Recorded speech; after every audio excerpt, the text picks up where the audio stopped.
Figure Fight Club. We're repping the crew, battle on the floor. It's me and you, pose them up right. Let the showdown begin. In this action figure world, we're destined to win. Got my action for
Welcome to Figure Fight Club, where collectors come to play. Discussions from Valaverse, the hot toys shaped by collecting. Where pour a drink for yourself, collect your thoughts. Join us on this journey in action-packed talks. In the club, the fight is on. Action figures shine like the break of dawn. Collectors gather around, any drink will do. In Figure Fight Club, we welcome you. Welcome with the flow, with the flow. Welcome with the flow, with the flow. Up high, let's cheers. You're among collectors and like-minded peers. From stores to conventions, we take you backstage, exploring figures from modern day to the Stone Age. From the club, the fight is on. Action figures shine like the break of dawn. Collectors gather around, any drink will do. In Figure Fight Club, we welcome you. Welcome with the flow, with the flow. Welcome to Figure Fight Club. I am your host, Abi. Brandon, aka Killustrated Figs, cannot be here tonight, so he's on vacation, so let him enjoy. But we have the man, the myth, the legend, Mr. Bobby Vala.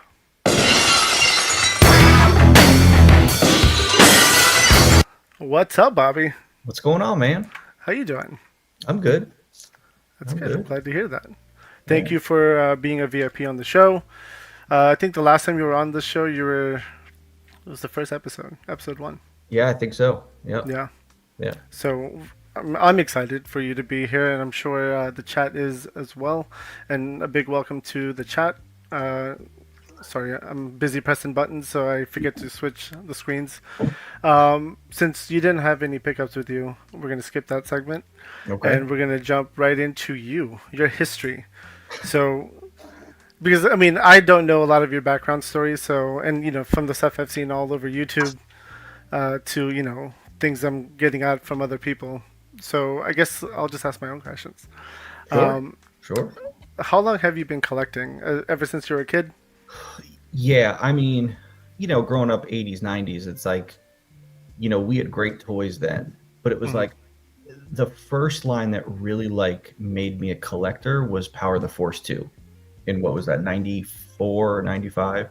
Yep. That was when I was getting to the point where, I wanted everything. I wanted every single figure that came out. Because it's like I would get vintage Star Wars figures at flea markets and garage sales and stuff, but they were hand-me-downs. They were all beat up. So when Power of the Force 2 came out, it was like I can experience that like for the first time.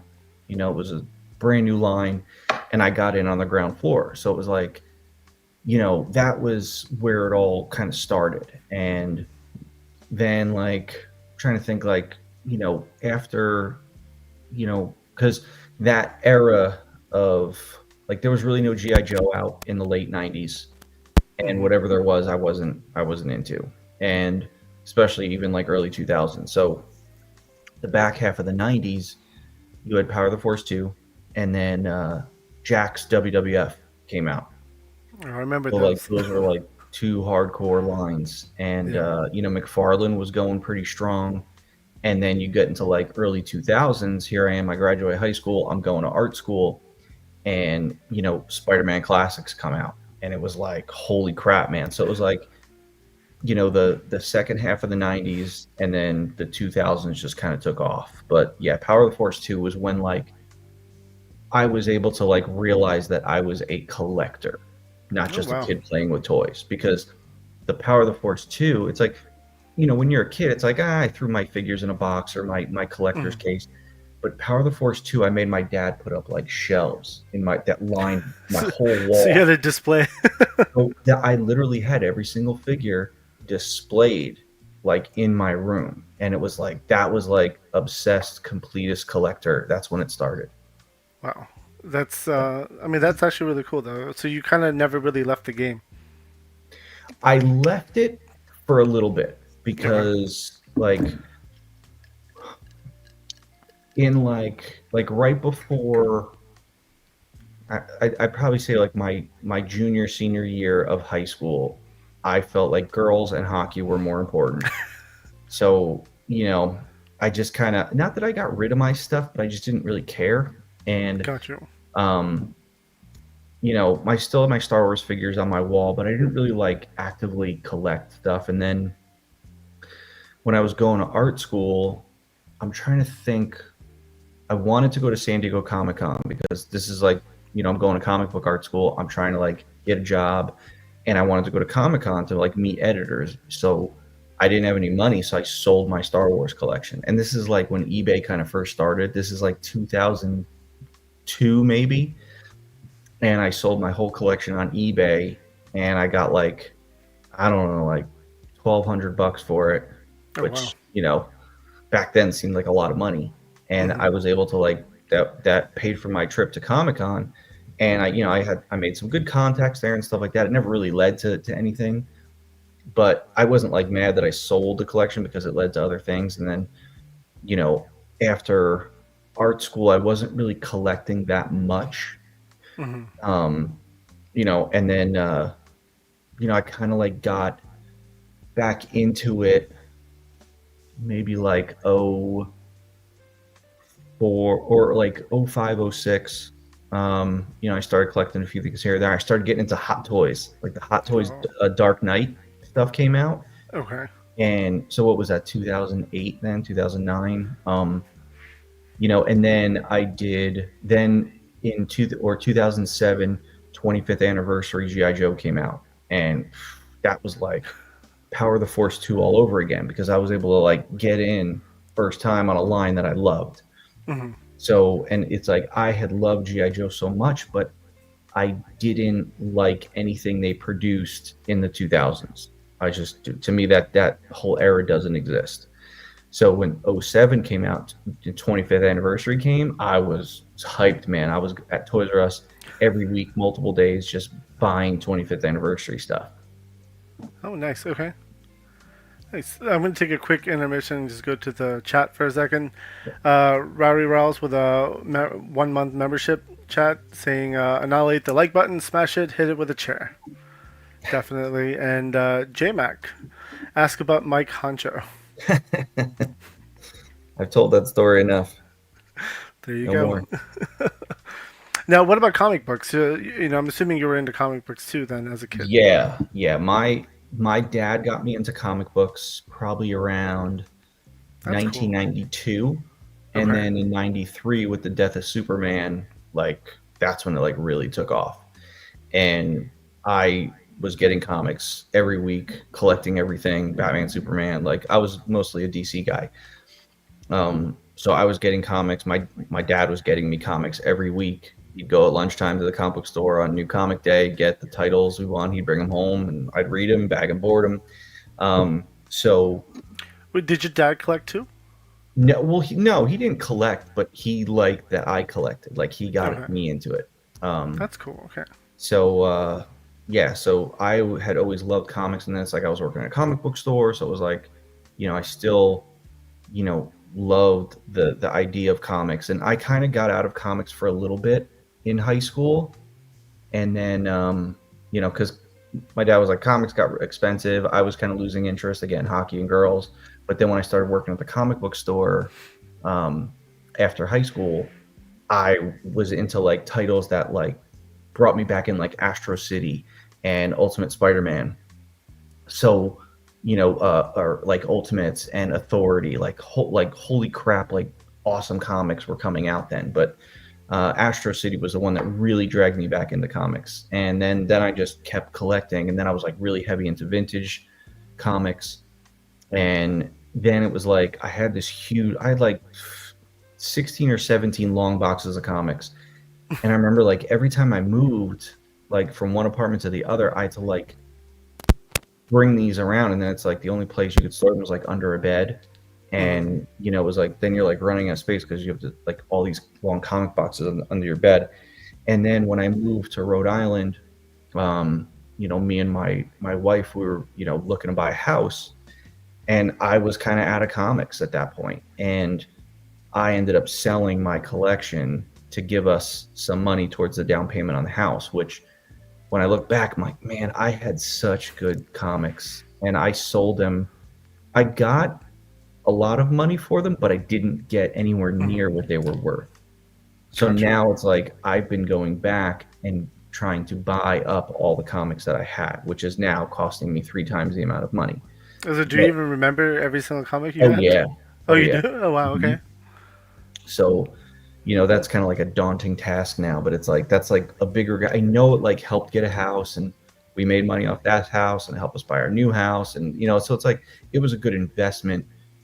But it's still like, oh man, I remember like my dad's cousin had a huge comic book collection, and his house burned down and he lost 90% of his comics, but he had one long comic book box at his office, and it had like the first appearance of Ra's al Ghul, and it was like in mint condition. I remember he gave that to me, and like stuff like that. I had the first appearance of Poison Ivy signed by Carmine Infantino, who I met.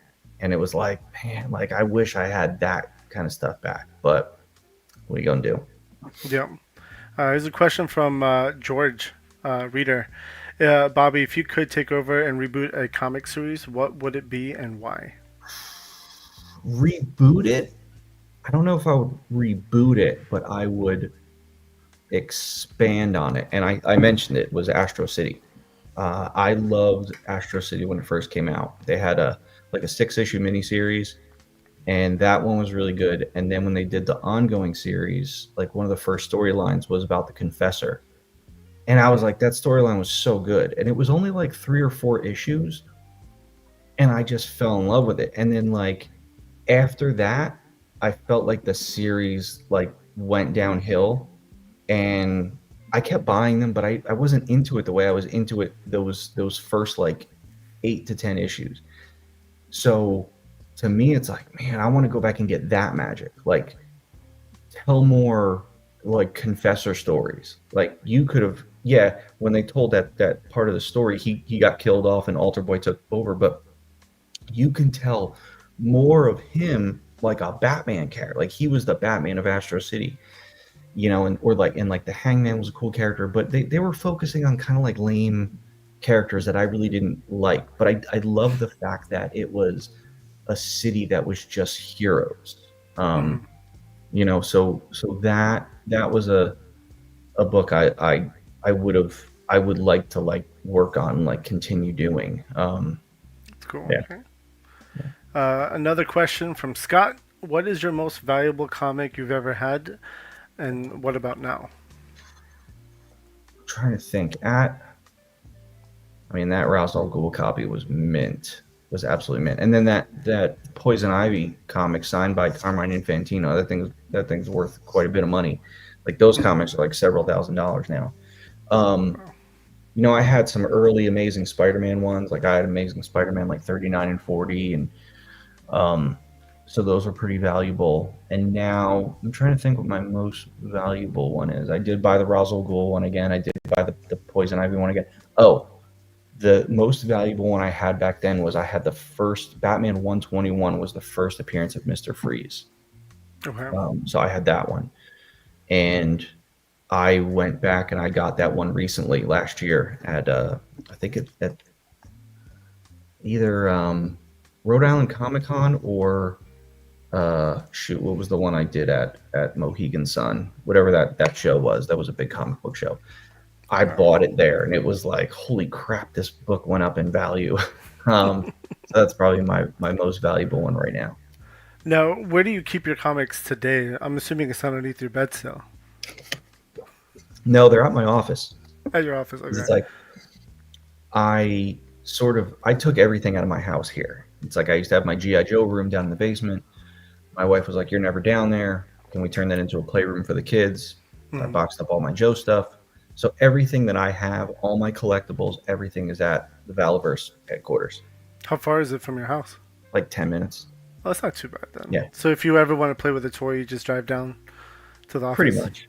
I mean, that's cool. I mean, I I always tell myself, like, I need to put aside time to like do things that I love. Like once a week, I need to just sit down and read comics for like an hour or two.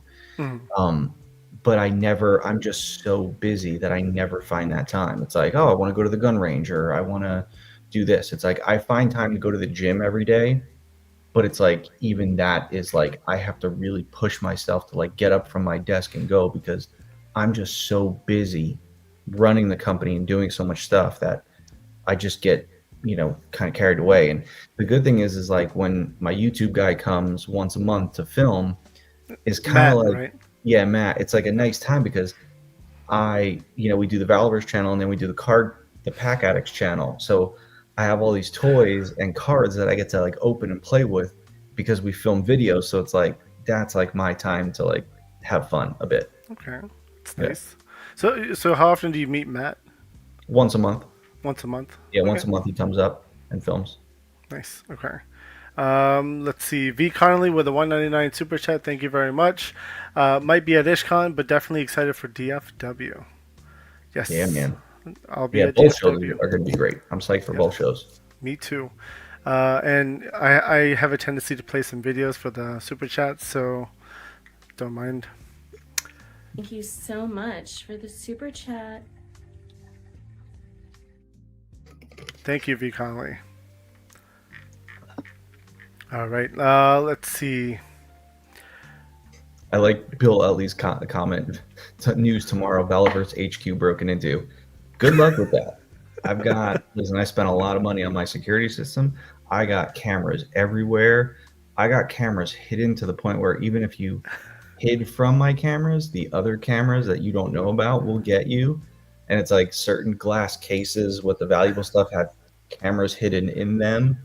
So it's like there's probably like 25 cameras everywhere in there. And they're motion detected? Motion detected, top of the line security system, just because of all the stuff in there. So Oh yeah, I mean, I imagine. Good luck with that. You might get some stuff, but I'll catch you. So now, speaking of your office, since we're talking about it, or the headquarters, that's essentially your toy room. So how is it like set up and displayed?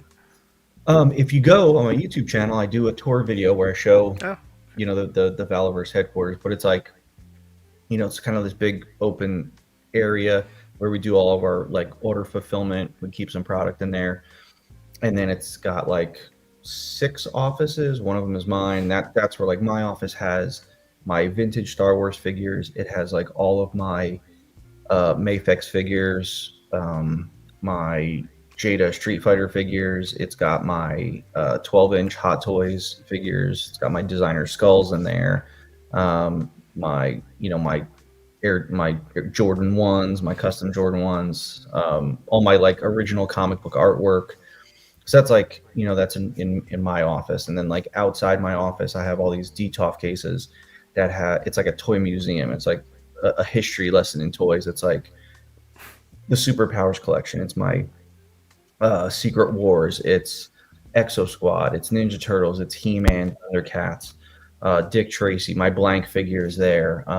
There's a case of Kenner Indiana Jones, Mattel Clash of the Titans, some GI Joe, some cool GI Joe stuff.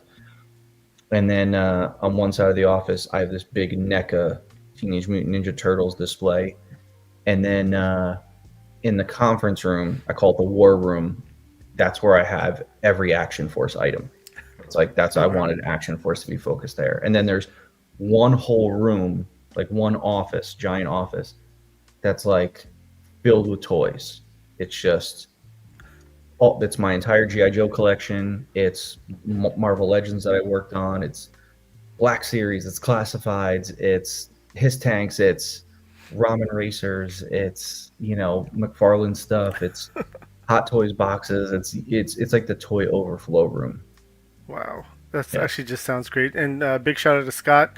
You could check out Bobby's HQ tour at that Thanks, link. Scott. Scott is amazing. He is. There was another comment I saw about there is Tim Taser. Bobby, show off that new tattoo. It's wrapped and it's like all like the blood is dried up in here and the ink and stuff. And it's like they're finishing this part on Wednesday, but it's in Lord of the Rings, when Boromir dies, Aragorn takes his bracers and he wears his bracers, and that's what basically. So it's the Gondorian bracers that he wears. So they just kind of finish the shading here on Wednesday, and then they'll finish this part on Wednesday next week, and then in 2 weeks I go back to do the last bit of shading here, and then it's all done. Okay. Well, it'll be all done for IshCon. How many hours in total for the tattoo time? So far I've done 6 hours. 6 hours. Yeah. Nice. I know Brandon Illustrated Figs. He's getting an entire sleeve done right now too. I think he's had multiple sessions at the tattoo shop already. Gotcha. It's some anime he's doing. I don't remember what it is. This one might end up being a full sleeve. Like I might go with like chainmail and then the Gondorian shoulder pauldron. But I'm kind of a little bitch, so this one like hurt a lot. So I'm like, I don't know if I'm gonna do a full sleeve. We'll see. I get that. Okay. All right. Let's see. We talked about your collection as a kid. What about today? What do you like to collect today? Today, I'm kind of all over the place. I mean, I'm a completist. Like when I want a line, I get the whole line, even the shitty figures. So like my vintage stuff is all complete. My GI Joe collection, I have every single figure, vehicle, and playset, every single one from Real American Hero. So it's like I don't need anything from there. Yeah, I can keep buying Steel Brigades, but I have 200 of those. So but it's like my NECA turtles, but I only collect the movie turtles. Movie turtles, okay. Yeah. Then it's like, my vintage Star Wars collection, there's still a few things I need. So, I pick and choose that. Everything else is usually complete. I started getting into some 12-inch Hot Toys here and there. I buy some, I like the stuff that they're doing on like 5K Toys and like those imports. I love my Mafex stuff. So that's like as far as modern. I don't really collect like Black Series or Legends or I still buy Classified, but even that I backed off of quite a lot. Except for Maximum, right? You got Maximum. Except for Maximum, yeah. Which I did just get one. And I did. Me and Matt filmed the review, so look forward to that. Okay.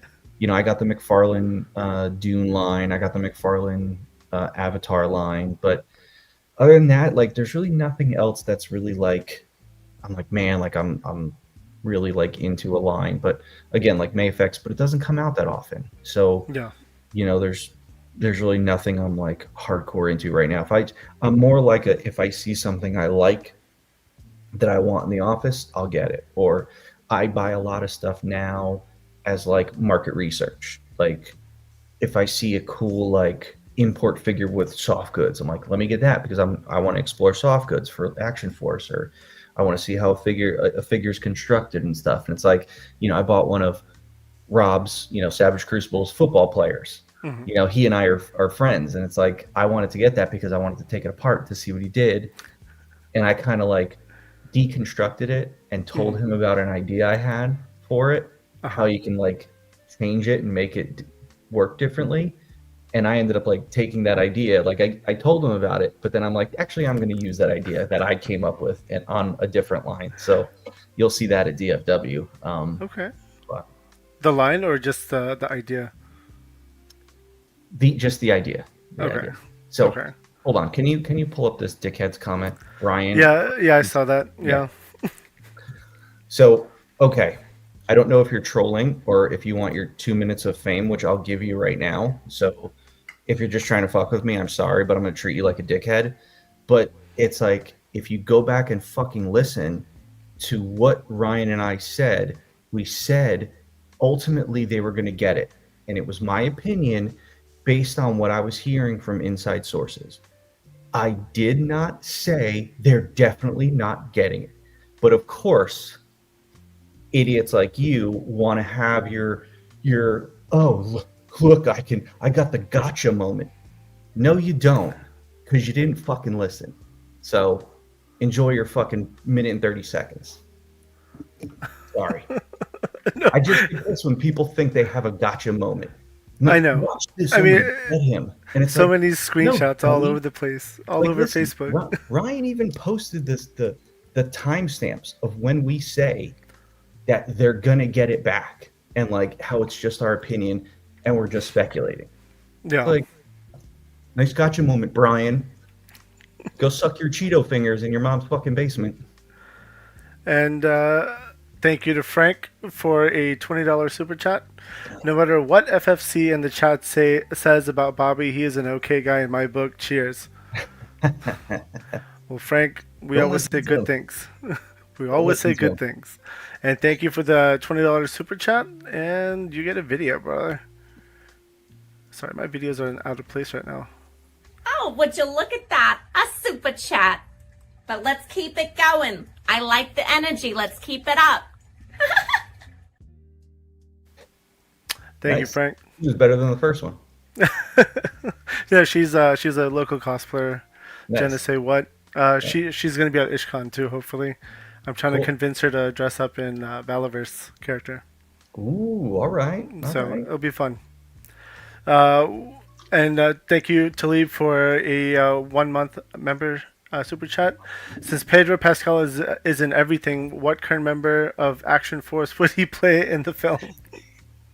I was literally like, when me and Matt went out to get food last night after we filmed all day, and we were literally at the bar, and I was just talking about this, how like I can't stand that Pedro Pascal is literally in everything, like everything, and I'm like, why does like Disney do this? Like, why does Hollywood do this? Like, he was amazing in Game of Thrones, and then it was like, okay, Mandalorian, okay, then it's like Last of Us, okay, and it's like, then it's like Fantastic Four. It's like, Jesus, dude, like, come on, how about you put him in more like pop culture stuff? I actually really enjoyed him in that Johnny Cage movie, or not Johnny Cage, Nicolas Cage movie. Oh, the one where Nicolas Cage like plays himself. Played himself, yeah, that was really funny. You did a really good job. And thank you to Rowdy Rouse for a 199 super chat. What is Bobby's favorite figure he has ever made? That's like asking a parent who their favorite kid is. I mean, you kind of know, like, who your favorite kid is, but you're just like, well, I mean, it changes as the line sort of evolves. Like at first, like series 1, it was Steel Brigade, because obviously Steel Brigade. Then it was like Pandora, the original Pandora figure. I absolutely loved her. Then like I got a special place for Sidewinder. Like, he's such a great figure. And then I want to say that as of right now, my favorite figure is probably the newest Steel Brigade, the exclusive one from Zolocon. Yeah, that This figure. one? Yeah, yeah. We'll be giving it away at on members only tonight. Oh, nice, nice. But I will This is say my last this, one. that one of the figures that I'm going to show at DFW at the panel is going to be my new favorite figure. And it's like, I'm getting to the point now where I feel like I'm evolving and improving as a designer, and I'm really pushing boundaries on my designs. So I feel like all the figures are like, I look at Series 1 and it's like, yeah, I love Series 1, but the stuff that I'm doing now, like I show Ryan and Ryan's like, holy crap, so don't ask Ryan. Ryan's not going to show you or tell you what I'm doing. But the stuff I'm doing now that I can't wait to show, it's like, holy crap, man, there's some amazing figures coming out. Yeah, I agree. And Riles, thank you very much for the $1.99 super chat. You get a video too. Another super chat? Thank you guys so much. Thank you, Riles. All right, let's see. Matt with 2 T's. Thank you for the 1 month membership. I'm broke, but yay, I get my 2 minutes. Bobby, woohoo, dig your style. Thanks, Matt. Sorry, I told myself I was going to be good tonight, but it's just like, where'd you go, Brian? Where are you? I don't see you anymore. I don't see you. You got your 2 minutes where I just destroyed you. Yeah. But it's like the I gotcha. Like, no, dude. Like, and it's almost like, you know what? I don't even want to give my opinions anymore, because even if I say this is my opinion, I'm just speculating. I don't know this for sure. I don't, people will still be like, oh, he said it. He said it. It's like, dude, just. I mean, the internet is get a filled life. with shit talkers, right? So that's all they do. Yeah. It's like, go get a life, dude. Like, go get a life. What I was actually thinking was, I was thinking I might go the opposite way. Everything I say, I might go really ridiculous with my theories. This way, everyone has a gotcha moment. And then it's like, oh, I got him. He was wrong on that. He was wrong. But I want to purposefully troll them back. So You should, actually. That would be funny, at least. Thank you to Ron Ivy for a 1 month membership super chat. Looking forward to IshCon and meeting Bobby. One question: are your knees tattooed with pins to match your elbows? They're not. They're not. I like when you have tattoos that you can see most of the time. So I never got my knees because in the Northeast you're wearing pants 3/4 of the year. But no, I never got the knees done. I've never been a big tattoo guy. Like, I got my elbows, the elbow articulation, but it was like, I never got that bug. But it's like, the Aragorn, the Boromir bracer, I always wanted to do that. And then finally I was like, you know what? I've been going to the gym a lot. I'm feeling good. I want to go get this tattoo. Okay, nice. And here's B&B Toys asking, Bobby, do an animal wave, please. Or even Men vs. Beasts, Aliens, Creatures box sets. That would be sick. Yeah, people keep asking me do an animal, but I'm like, I'm waiting to do the right one. I mean, an anthropomorphic animal line, but so many people are doing that, so it's like you got to pick the right thing. So yeah, I don't know. Yeah. Okay. And I'm going to do one more super chat. Ben, or BSC Geek, $2. Super chat. Bobby, any new IP collaborations in the future? I got a big panel coming up at DFW where I'll be talking about some stuff. And BSC Geek, thank you very much for the super chat. Looky there. We've got a bunch of puddings in our super chat. All right. And now, Bobby, since we're talking about action figures and your collecting habits, if you could name 5 top figures in your collection today. Modern? Yeah, or whatever you could grab before the headquarters burns down. Essentially, the 5 figures. Oh, that's a different story.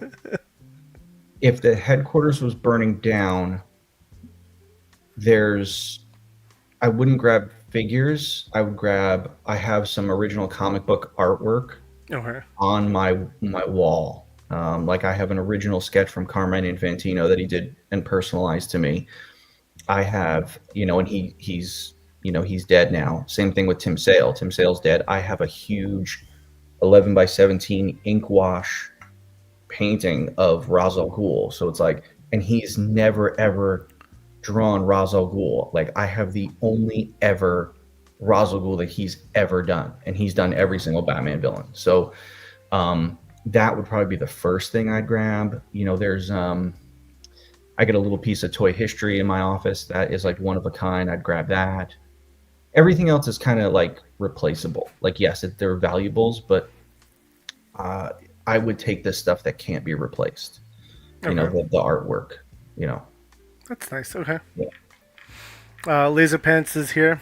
People always ask Bobby to do animals. They're furry fans. What can I say? And welcome, Duarte. All right.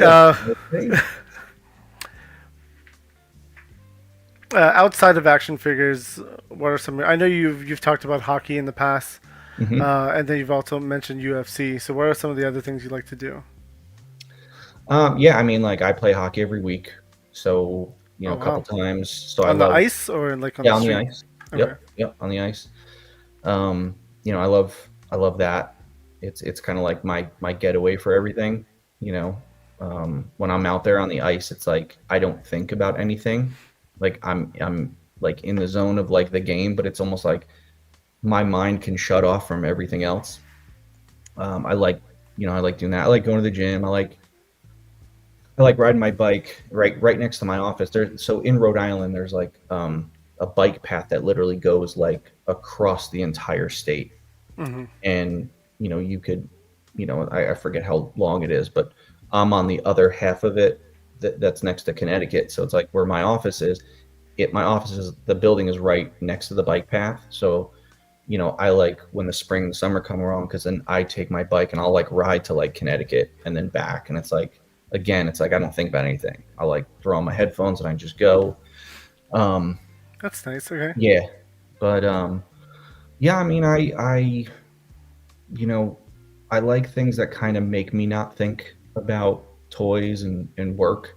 Like I love it. I love my job. I love what I do, but it consumes so much of me that I need to find things that get me away from it. And it's like, I'm asked to do a podcast every single week by multiple people. And there's like, I'm sure. There are times where I'm like, yes, when I'm on a podcast, I'll talk about toys all day long. But it's like, there are times where I'm like, guys, like, I don't want to, I can't do this. And then when I go on someone's show and they're like, hey, I don't want to talk to you about Action Force. Can I talk to you about other things? I'm like, yes, talk to me about other things. But even though I'll talk about Action Force every day. It's just that if someone was like, hey, I want to talk to you about hockey or movies, I'd be like, sure, let's go. But yeah, other than that, it's like, yeah, my family takes up a lot of my time. So, I'm always doing that kind of stuff, but there's not much I do like for me all the time, which I probably need to like change that a bit. Yeah. I mean, me time is very important. Yeah. No, 100% agree. Let's go to Jeff with a $2 super chat. Fun for the Das Count bomb disposal mold. Thank you, Jeff. You get a video. Well, that's one way to rev up your Holly. I love the super chat. Let's keep it going now. All right, thank you, Jeff. And let's now kind of talk about. I know you were in a previous podcast and stuff. You had mentioned school, going to school for drawing or art, or illustration. Let's talk about that a little bit. So, what made you decide to get into comic or comic illustration? I mean, I was always like kind of an artist. I was drawing stuff, and I wasn't a good student in high school. It's like I was a CD student. So, I wanted to play college hockey, but it was like, my SATs were terrible, my grades were terrible, so I wasn't going to play Division 3 hockey anywhere because, no, I was applying to all these schools and getting rejected. So my dad's like, why don't you, like, you gotta do something with your art. Like, that's what you're best at. And I'm like, yeah, but I want to play hockey. He's like, are you really going to be an NHL player? No. So why don't you do something? So, in New Jersey, we had the Joe Kubert Art School, which was like a school for drawing comics. And it's like, okay, I could draw and I love comics. Cool. So, you go there, but it's like, it was a trade school. It wasn't a college. So, Okay.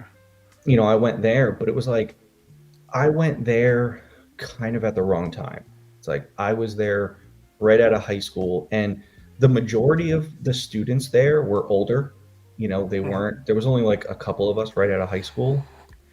And I was this young, cocky fucking asshole. And I, I didn't really get better. Like the 3 years I was there, I really didn't like apply myself. Like I just thought like, oh, I'm good. I'll just get jobs in comics. And, I'm there with my friend Alex, who's just drawing circles around me. And, that's why he's working in comics and I'm not, but, but I think I have a more successful business. But, So before you keep going forward, I Yeah. wanted to introduce a surprise who's actually really good in hockey from what I've heard. okay. So let's bring him out.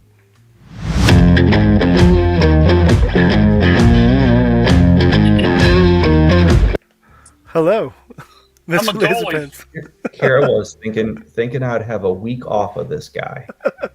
You can't get away from me. You can't quit me. You can't quit me. Well- I'm in a hotel room. Yeah, I was like, where are you? Well, I'm enacting phase 1 of my plan to take over Canada. So I am in Oh, that's right. You're in Victoria. Vancouver. Oh, Victoria. Victoria. Yeah. What's up, Nice, Gavin? They said, "What's up?" I got my earbuds in. Oh, Can't hear you. I told Abby I'd come in for a second. Yeah. okay. I don't want to stay. Trying to steal my thunder. It's really a pretty boring show so far, if I'm being honest. It's like Well, it's not very good. It's because Brian left. I mean, Brian was the entertainment. Yeah. Man, I went to Cherry Bomb Toys in downtown Victoria. Hmm. Nothing. Lame. It's small, man. Like I saw some YouTube videos of people like talking it up. Ain't much there. Was not impressed. Is my connection good? Yeah, you're fine. Yeah. All right. How was the trip down to Canada or up to Canada? I should Up. say. Yeah, Canada's up. My bad. Can we Was it get good? with it, Abby? I mean, can we? I know geography not well, have to- man. You want to have a geography lesson right now? Is that what we're? I mean, Sure.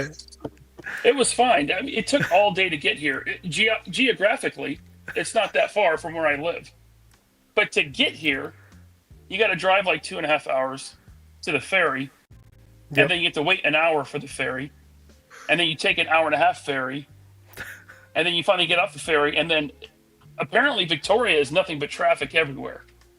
So that was I've my been to day. Victoria actually. Yeah. It was fun. Mhm. Yeah. Hey Bobby, who got more chicks in college, you or Alex? Probably me, because Well, Shane mean- Davis said Alex got more than anyone. I mean, He said Alex was the ladies' man. Well, here's the thing. So Alex stayed at like the dorms at the school, but like the town that the school was in, like this, it was like this rundown, backwoods hick town. So I wouldn't really trust the tale. Plus, Alex had a girlfriend then, so Oh, know. yeah, I was like right out of high school. I was young. I was a stud. Like, yeah.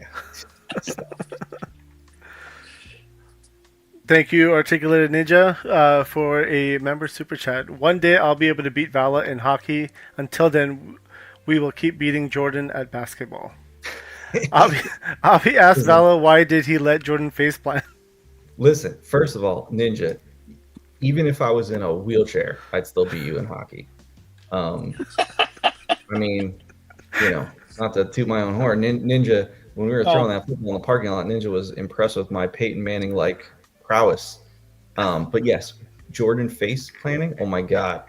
If I could Listen. rewind time and watch that over again, I never laughed so hard in my life. It was Bobby, amazing. you will be in a wheelchair after you get jujitsu'd at a con.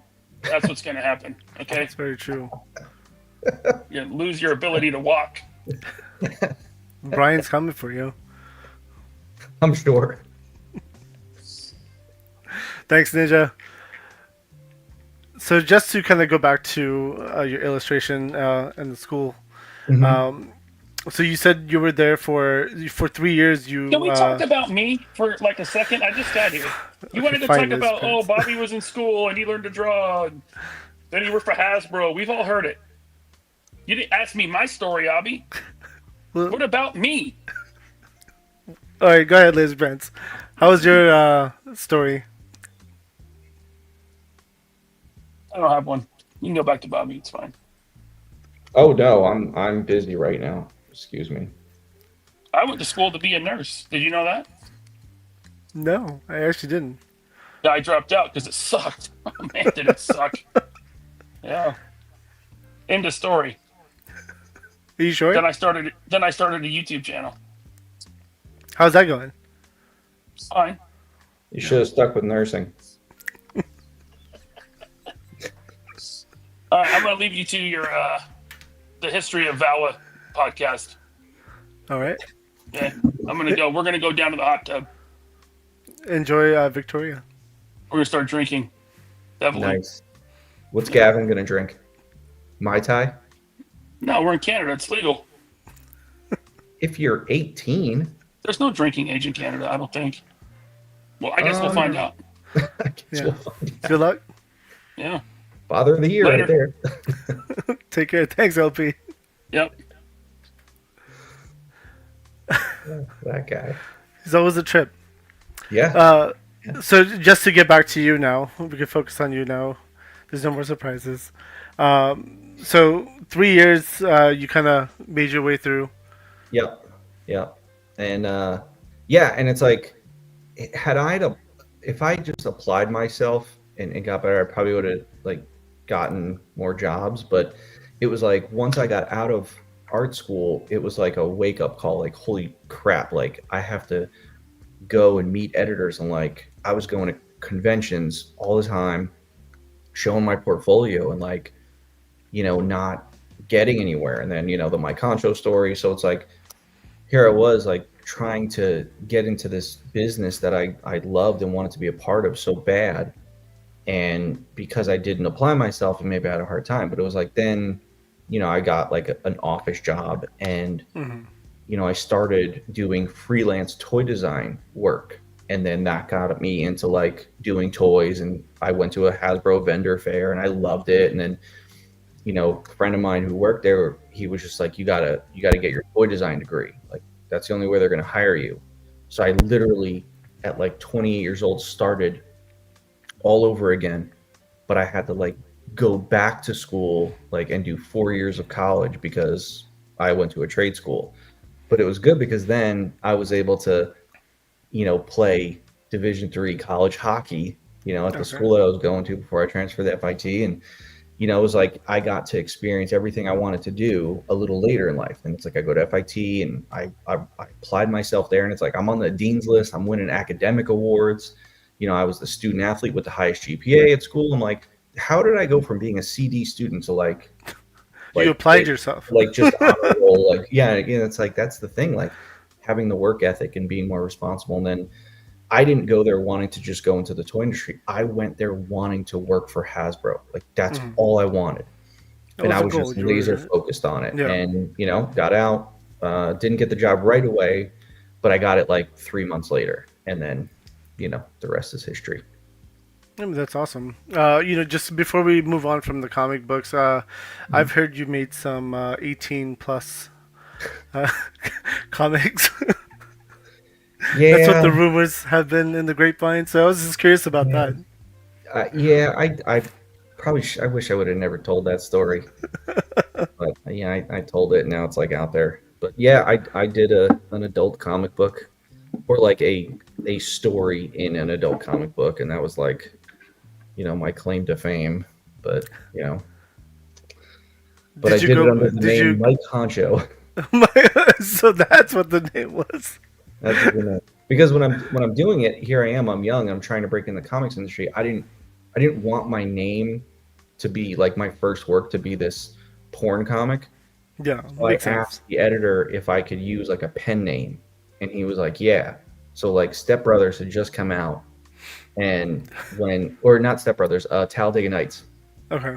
and there's a part where John C. Reilly is talking to Will Ferrell, who's in a coma, and he's like, "Hey man, there was this one time when I did a spread for Playgirl, and when I say spread, I mean spread. Like I was spreading my cheeks, and I did it under the name Mike Honcho, and like that was like the first thing that came to mind was just use that as my pen name, as Mike Honcho. No, I don't have the original comic art. So, back then you're talking. This is I gotta remember when Talladega Nights came out because it was right on the heels of that. You're drawing the page. I think I did 6 pages, 6 or 8 pages, but I think it was like $10 a page. Like I made like nothing on it. Wow. And I spent more on like porn reference magazines than I made from the actual pages. But you have to send the pages in, and like they take the pages, they scan them in, because back then it's like I didn't have a scanner. It's not like today where like everything's digital.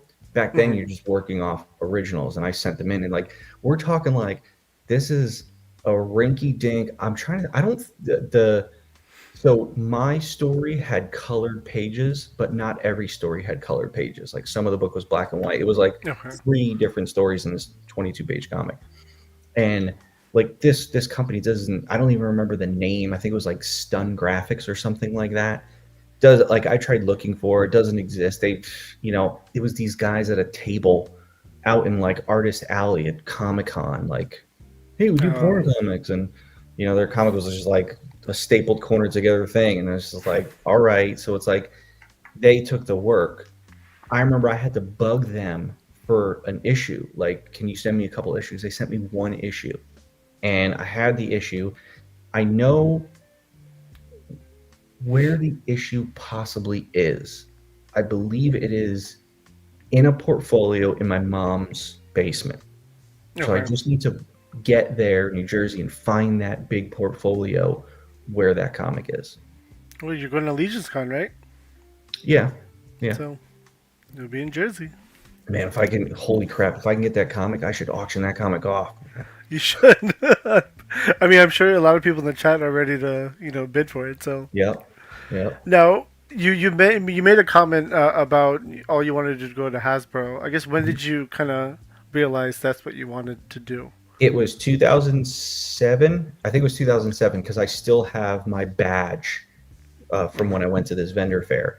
What they would do is, and the one that I went to was the last one they ever did, but they had done it like multiple times a year for a couple years before that. What they would do is they would invite all the freelance people that were outside, freelance people, vendors, and they'd come and they'd set up like a table and show off their work.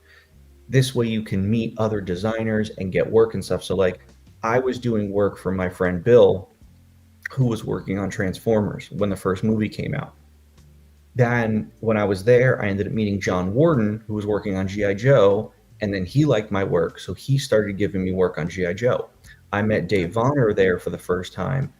Vonner didn't give me any work, but we really hit it off. And then, when I went back in 2010 for my internship, and then again in 2011, so this vendor fair was when I first, but the second I walked in the door and saw the place, I was like, I want to work here. And I remember telling my friend Bill that I was like, I want to work here. I was like, I don't want to just do freelance. I want to work here. And that's when he was like, yeah, go back to school, man. I was like, okay. So, I mean, that's good, though. I mean, you set a goal for yourself and you just achieved it, essentially. Yeah. I mean, that's awesome. You mentioned Dave Vonner, so I guess let me ask you this question. Who are some of your mentors in the toy industry? Let's see. I mean, my friend Bill, he gave me my first break. So, you know, he maybe not so much a mentor, but someone who really kind of like helped me get in the door. Hmm. And I remember when I did my first internship in 2010 on GI Joe, what had happened was they double booked an intern. They booked an intern for Transformers and the same intern for GI Joe. And when they were like, "Holy crap, we need someone for GI Joe," like, and then Bill called me up, and I was going to college. I was in school at the time, Hmm. and Bill's like, "Hey, there's this internship." I remember like, "Bill, I'm in school." He's like, "Well, what can you do? Like, it starts next week." And I remember I went to my advisor, who was also one of my professors, but he loved me.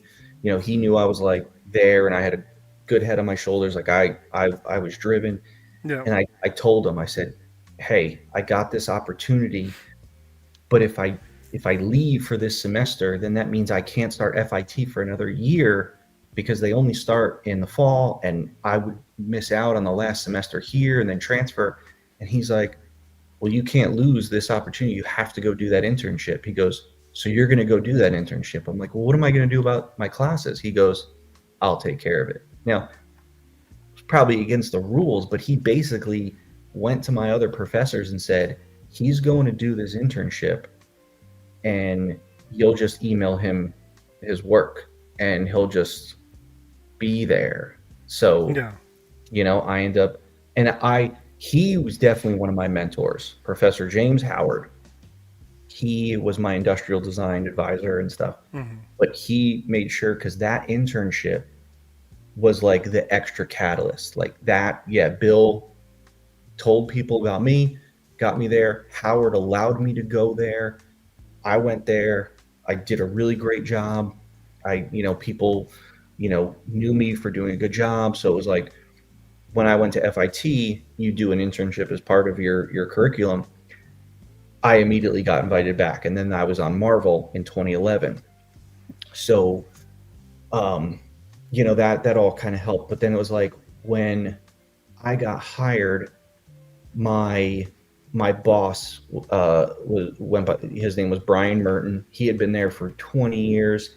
Hmm. Really good designer. He can identify like really good items and strategies and things like that. So he was definitely a mentor for me. Like he was definitely one of the mentors.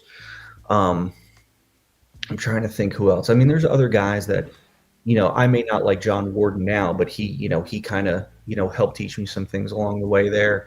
But when I went to Hasbro, I was like a sponge.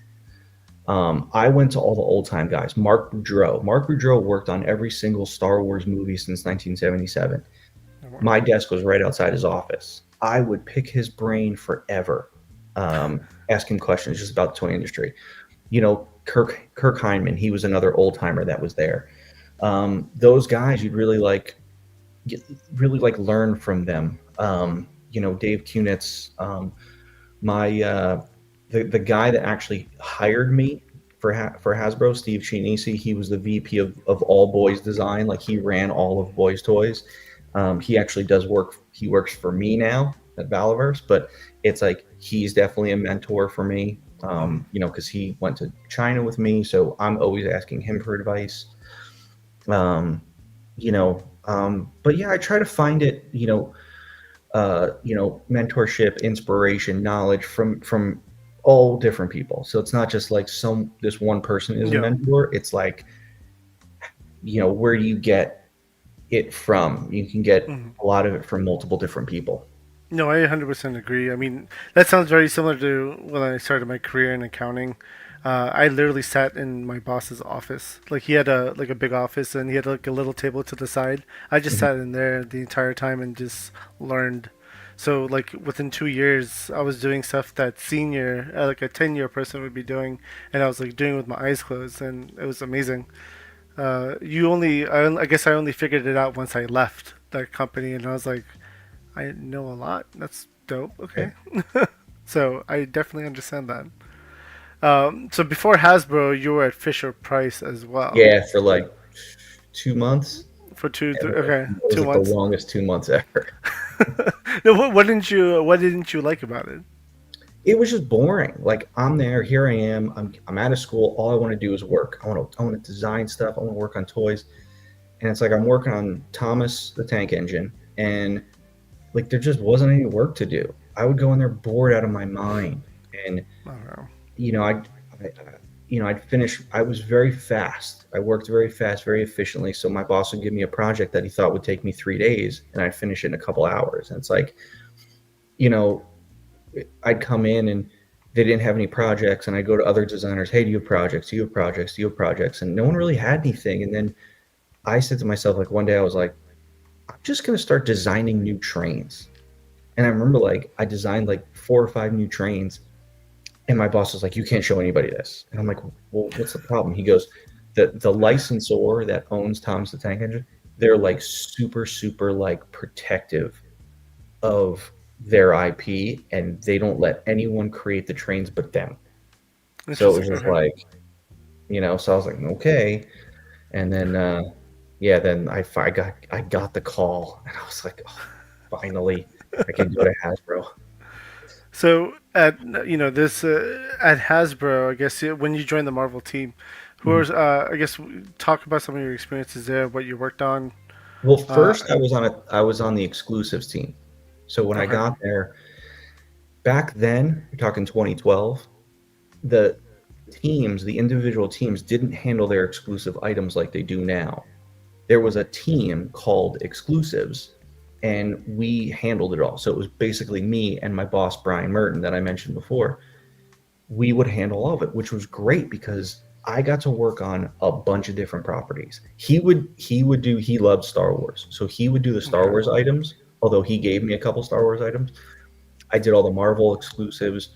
I did the Transformers exclusives, the GI Joe exclusives, the Nerf exclusives, the Beyblade exclusives.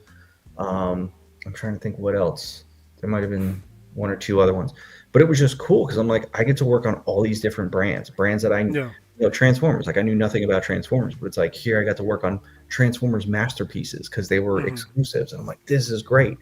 And then in February of 2013, they did this massive, massive layoff. They laid off like 700 people, and my boss was one of the ones that got laid off. hmm, And I was like, well, what are they going to do with me? And turns out then it's like they hired me like full time, and then they did away with the exclusives team and just made it to where every team handled their own exclusives. And because I had okay, done my internship on Marvel and I was doing all these Marvel exclusive items, they just brought me onto the Marvel team. okay. I mean, so how was it on the Marvel team then? It was awesome, dude. It was, you're talking 2013. The first Avengers had just come out in 2012. Hmm, Right off the bat, they gave me Marvel Universe, the 4-inch line, and which was like, I love that line. That line was so good. So I was doing that line. I had taken over the items for Amazing Spider-Man 2. hmm, So it was like right off the bat, I'm doing, movie items for Amazing Spider-Man. And then it's like that year I got to go to Toy Fair, and I met Andrew Garfield there. He was kind of a dick, but it was like it was fun. It was like here I am working on these high profile items, but like they learned very quickly, like my boss there, like they learned that like I can do a lot of work, and I work hmm, fast and I work efficient, but I work really good. And it seemed like toy design was just the thing I was good at. I wasn't okay. good at comic book illustration, but I was good at toy design. I mean, you did get a comic book, right? So Yeah, one. Um, so it was like they just kept giving me items and giving me more items and giving me more items. And it was hmm, like, they would give me like the smaller movies like Ant-Man and Guardians of the Galaxy 2 and, Black Panther, hmm, and which I loved it. And I was also working on all the Spider-Man lines. So like after Amazing Spider-Man 2, we did the Spider-Man Web Warriors animated series. And then we thought there was going to be an Amazing Spider-Man 3, so we were kind of working on early stuff for that. That kind of went away, and it's like then they brought in the 12-inch Legends, they brought in the 1-to-1 prop replicas, and they just gave all that stuff to me. I just kept being given more items, and then I said, hey, I want to do Hero Mashers. They gave me Hero Mashers, or at least half of Hero Mashers. So it was like at that time, I think in 2016 or like 2015, I remember I would keep a spreadsheet of all my items. And I think in 2015, I had 175 items. Holy Now, crap. on Marvel alone, there was like 300 items. So you're talking like I had almost 2/3 of the entire Marvel portfolio. Now, back then in 2015, it's not like they were doing a lot of Legends. 2015, they had like one TRU exclusive X-Men wave, and then they would do like one or two Build-A-Figure waves. There were not the Legends that they were like 2017 and beyond. So it was like there still wasn't a lot of item count on Marvel, but I was handling most of it. And it was like there were guys on the Marvel team that were there 15, 20 years, and I was doing more work than all of them combined. And then in 2016, I was getting bored, and I was like, I want to go to G.I. Joe. And they gave me G.I. Joe, but the crazy thing was like they gave me G.I. Joe, but I said, I'm not giving up my Marvel items. I was like, I'm not letting someone finish my Marvel items and mess them up. Yeah. My boss was like, fine, can you handle the work? I'm like, can I handle the work? Just stop. So, but then like, the third G.I. Joe movie, fizzled out. So then they said, all right, well, you're off G.I. Joe because we're not doing any more G.I. Joe items. Mm-hmm. And, but during that time was when I pitched my 6-inch line, G.I. Joe Elite, and we almost got to tooling and they canceled that line. But then I went back to Marvel full time, and then I was doing more stuff. But then they were like, all right, Bobby's the guy. I just won Toy of the Year, or 2017, the Dancing Groot won Toy of the Year for Guardians 2. And then 2018, my Thanos Infinity Gauntlet got nominated for Toy of the Year. So I had back-to-back Toy of the Year nominations with one win. Oh, wow. And a boy's toy hadn't won a Toy of the Year award in like a decade or something like that. So, I was like doing awesome stuff. And then they gave me the last 2 Avengers movies. They were like, all right, you're in the big leagues now. You can handle the kid product. That's awesome. For the last 2 Avengers movies. So I did Infinity War and Endgame, all of the kid action figure product. Okay. And and then I was doing some Doctor Strange stuff that never went anywhere. A lot of exploratory stuff didn't go anywhere. But yeah, and then I was gone in late 2018. Okay. Is this true? Did Laserpants give you the idea for Dancing Groot? I don't think Laserpants was born yet.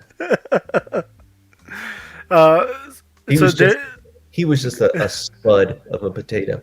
Oh, got you. There was this video I had downloaded off of YouTube. I was just curious. I want to say it was Dwight. It was Dwight who was. I guess you'll see it in the video. 1 second. Let me go ahead and play it. There's no. I removed the sound from it because the actions alone speak louder than words. I remember this. I was in really good shape back then. Why is he shaking his head no? Yeah, I don't remember much. I just remember Sharp pulling out that Harley Quinn. The Harley Quinn, yeah. You were talking about double jointed on females. Oh, okay.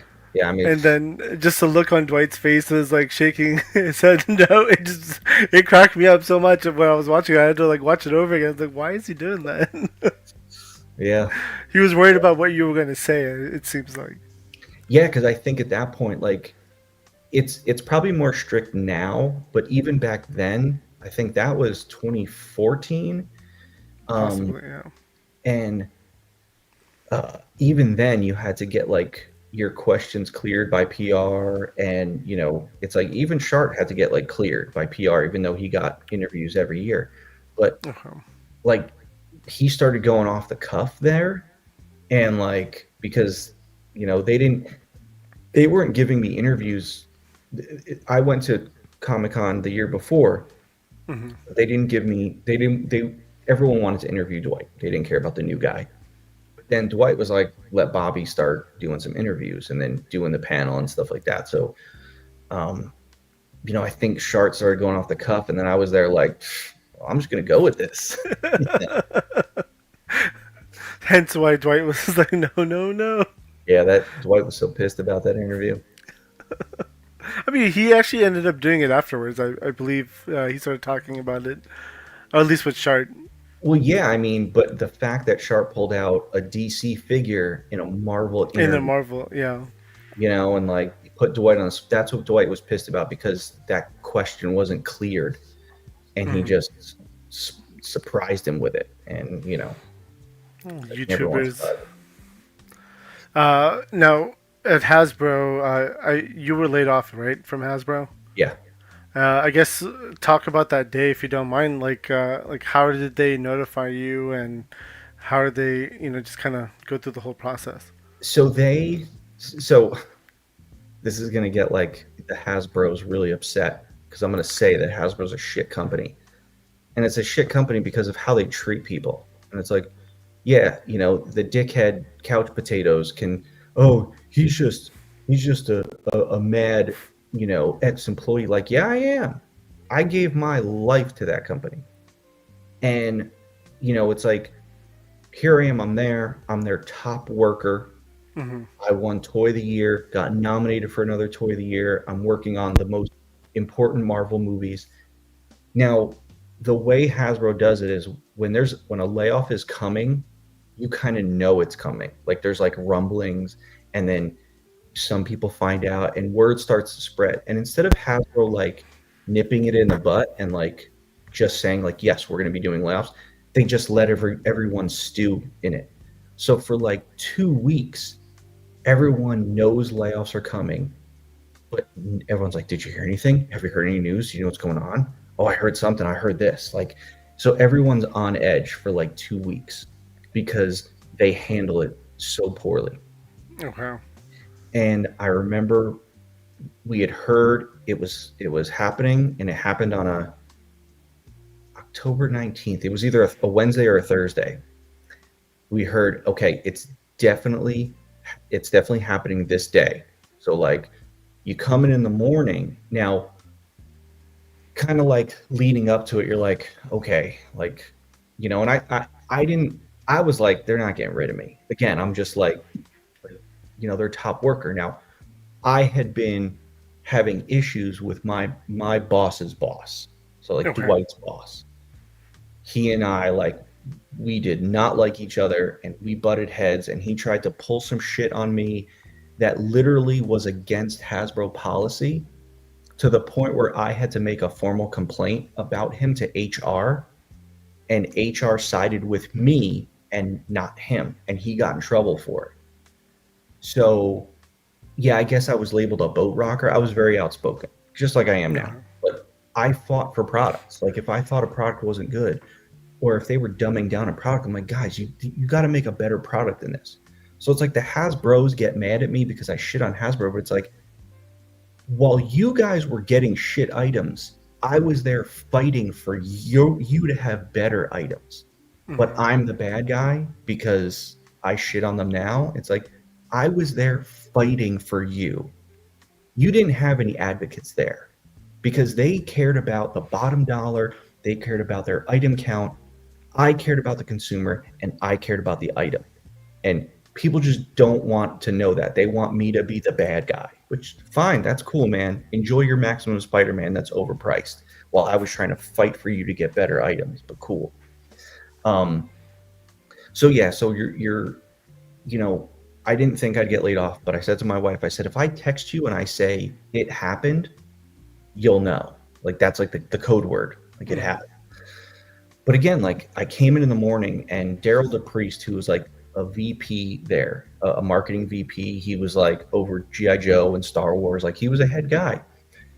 Shit, man, I got there at like 8:15 in the morning, and he was just going to his office, and he said, "Yeah, they got me." And I was like, "Holy shit, they're starting like this early in the morning!" Like That's surprising. Yeah. they started like immediately, and they hit him a VP like right off the bat. So, I was like, "Damn!" So like that day, normally it's like people are mingling in the hallways, people are going to people's office talking. Everyone pretty much went to their office, and like that office, you could hear a pin drop. Oh man. Silent. And I was just like, wow, like, okay, like this is awkward. Like I remember the one in 2013, but I didn't really I was too new then. I didn't really like know what to expect. But here it's like there was buildup. And Yeah. so I go to my office and I'm just like shit. But I'm like, listen, man, I got work to do. So I'm talking with, China and emailing them. I'm doing my work. I didn't even think to like back up any files, like stuff I worked on that I thought maybe would be cool to have for a portfolio. I didn't like save any of that stuff because I didn't think I was going anywhere. And I mean, you have the right to think that way, because especially if you've been nominated recently for like two awards back to back, right? So that it doesn't make sense. Yeah. Yeah. So then I remember it was probably around like 10 or 11 o'clock in the morning, and I got a call on my phone, and you can see who's calling you. It says like so and so. Now, the name that popped up on my phone was the VP of design for Transformers, and I'm like, and his name was Daiso, and I'm like, well, that's weird that I'm getting a call from Daiso's office. Yeah. So I pick up the phone, and it's his boss, this guy Jared, this stupid asshole. Jared was the boss of my boss's boss that I made the complaint on. So his boss. Yeah. So he goes, "Hey, Bobby, can you come to Daiso's office?" And I said, like my heart just sank. And I said, well, what did I say to him? I said, something like, well, that seems pretty obvious. And he I cracked a joke. Like, I was like, oh no, I said, well, that's not subtle at all. Like, that's literally, I cracked a joke, literally knowing that I was getting like, I said, that's not subtle on it. He goes, yeah, just come on down. And I like hung up the phone, and I was like, holy shit, like this is really happening. And I walked down the hall, and like I went in there, and it's Jared, and it's a woman from HR. And they're like, all right, come have a seat. And I'm like, and I just looked at him, I said, you really doing this? And he was just like, look, you're a really great worker and blah, blah. And then all of a sudden the anger set in. And here, this is a top senior VP, but this guy had no backbone. Softest dude ever on the planet. I remember he's like blowing smoke on my ass, saying like how great I am and what a great worker I am and blah, blah.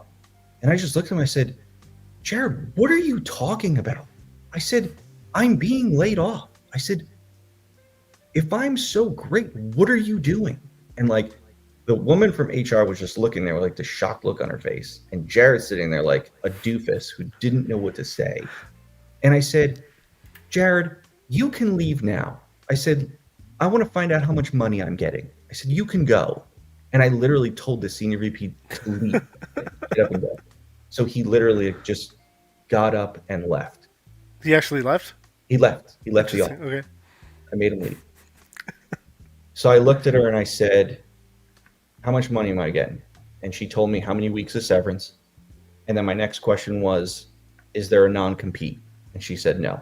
I said, good. I said, because I'm going to go get another job while you guys are paying me. And, so I was pissed, man. I was fucking really pissed. I could understand it, yeah. But then I started I'm like, wait a second. I made a complaint against that fucking dickhead. I was like, why are they getting rid of me? I was like, because I'm outspoken, because, of whatever. Okay.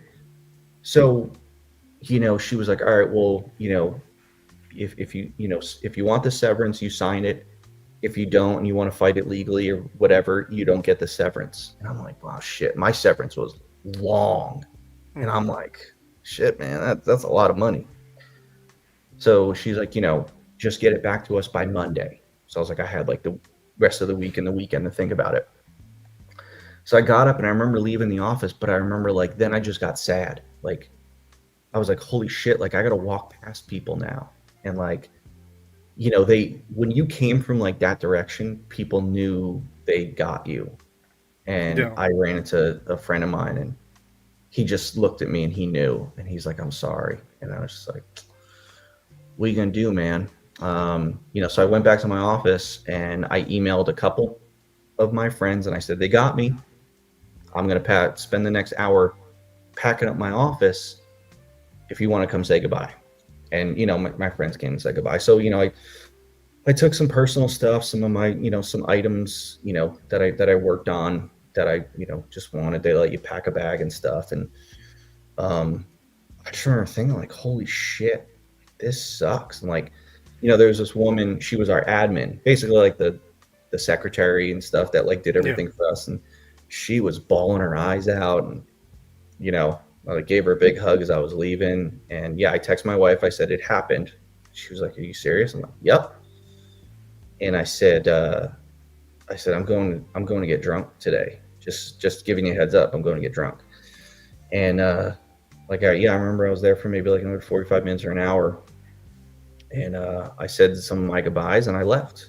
And I got in my FJ Cruiser and I text my friend Chris, who was unemployed at the time. And, it's like, I said, hey, I got laid off. I'm picking you up.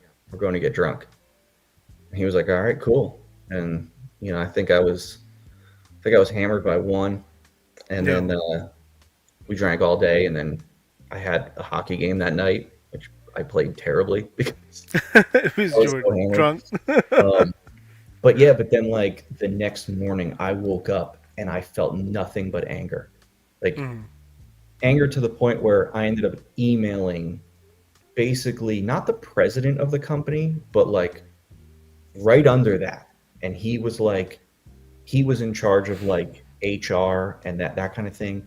And I remember I sent him a scathing email and I said, do you know what happened with Josh and what he did? And I went to HR and all of a sudden I said, you kept him, but you didn't keep me. And I said, like, and he came back and he's like, we did an investigation and, sorry, you don't agree with it. But, then he was changing his tune. He said, well, Josh we didn't think Josh did anything wrong. But I'm like, no, your HR person told me that Josh did something wrong. Like that was wrong what he did. So it was like, there was this whole cover up. And then it turns out a year later, that guy, Josh, that piece of shit, he ended up getting promoted to VP.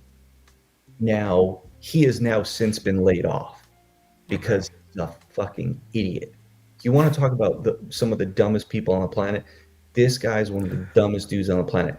When I found out he got laid off, I threw a party at Valaverse HQ. I was waiting. I knew that guy, his days were numbered. Did you invite him? Huh? Did you invite him to the party? Yeah, right. No, but he might have gotten a card from me. But yeah, so it's just like, and then, yeah, so I was just angry the next day. And, but again, like I had months of severance. So I was just like, I can do whatever I want.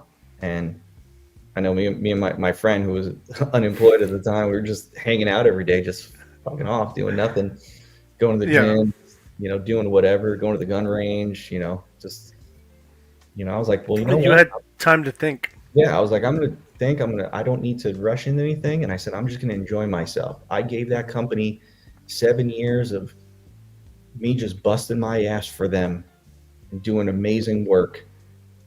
And now they turned their back on me the way they did. Cool. All right, I'll make them pay.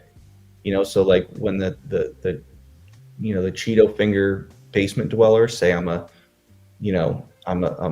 angry ex-employee, you bet your ass I am. And you know what?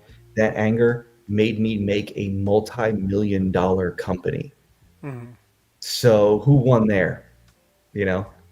Yeah, I mean that's true. That's very true. First of all, getting laid off sucks. I mean, that's a horrible Oh yeah, experience. yeah. I mean, my sister-in-law literally just got laid off yesterday. She works for government, so Doge came in the house and Okay. everyone was gone essentially. Most of the people were cut, but so I definitely understand. But again, like Drew G here said, best thing that has ever happened to you because it was birth of Valaverse.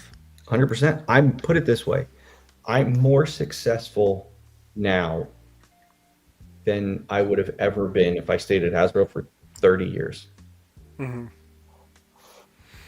Now let's talk about Valaverse. So I saw the there was a podcast. I want to say Legion's Ladies that had the naming of Valaverse. You were coming Okay. up with different names, and you finally decided. Your friend came up with Valaverse, and you got the usage of it. But I guess Action Force. Why Action Force? Well, I had always like loved Action Force. Like I thought like, I was a huge G.I. Joe fan, so of course I loved Action Force. So, the guy Daryl DePriest that I told you that was laid off that morning, he and I were really tight, and because we got laid off together, we were having lunch every week, and we were just talking about things and this and that, and he was the one that kind of pushed me. Like he goes, would you do your? Because I just thought I was going to get another job at a toy company. Okay. He was like, why don't you do your own line? And I was like, I don't know. Like, he goes, if anyone can do it, you can do it. He's like, look, people have left Hasbro and, started companies, but like it was multiple people. He goes, you could do it on your own. He goes, that you have the ability. He goes, you should think about it, and then that started sitting with me, and I'm like, what, maybe he's right. Maybe I can do this. And, I was like, all right, well, what am I going to do? I was like, all right, well, I was working on G.I. Joe, and, they canceled that line, but like the military genre, like there was no military genre figures, Classified wasn't out yet. They weren't doing anything with G.I. Joe.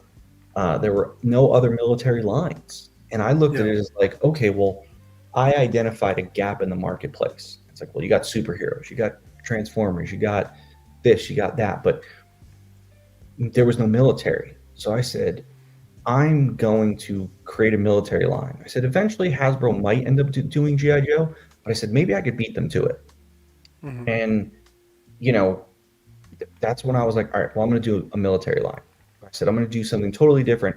I'm going to come up with my own story, my own characters, have it, not just good guys versus bad guys, but factions versus factions, and just a totally different story. And then it was like I started telling Daryl about it. I was like, Daryl, I got this idea. I'm going to do this thing. And I was like, I don't know what to call it.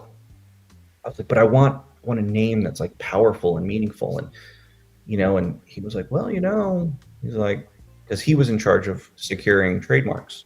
Okay.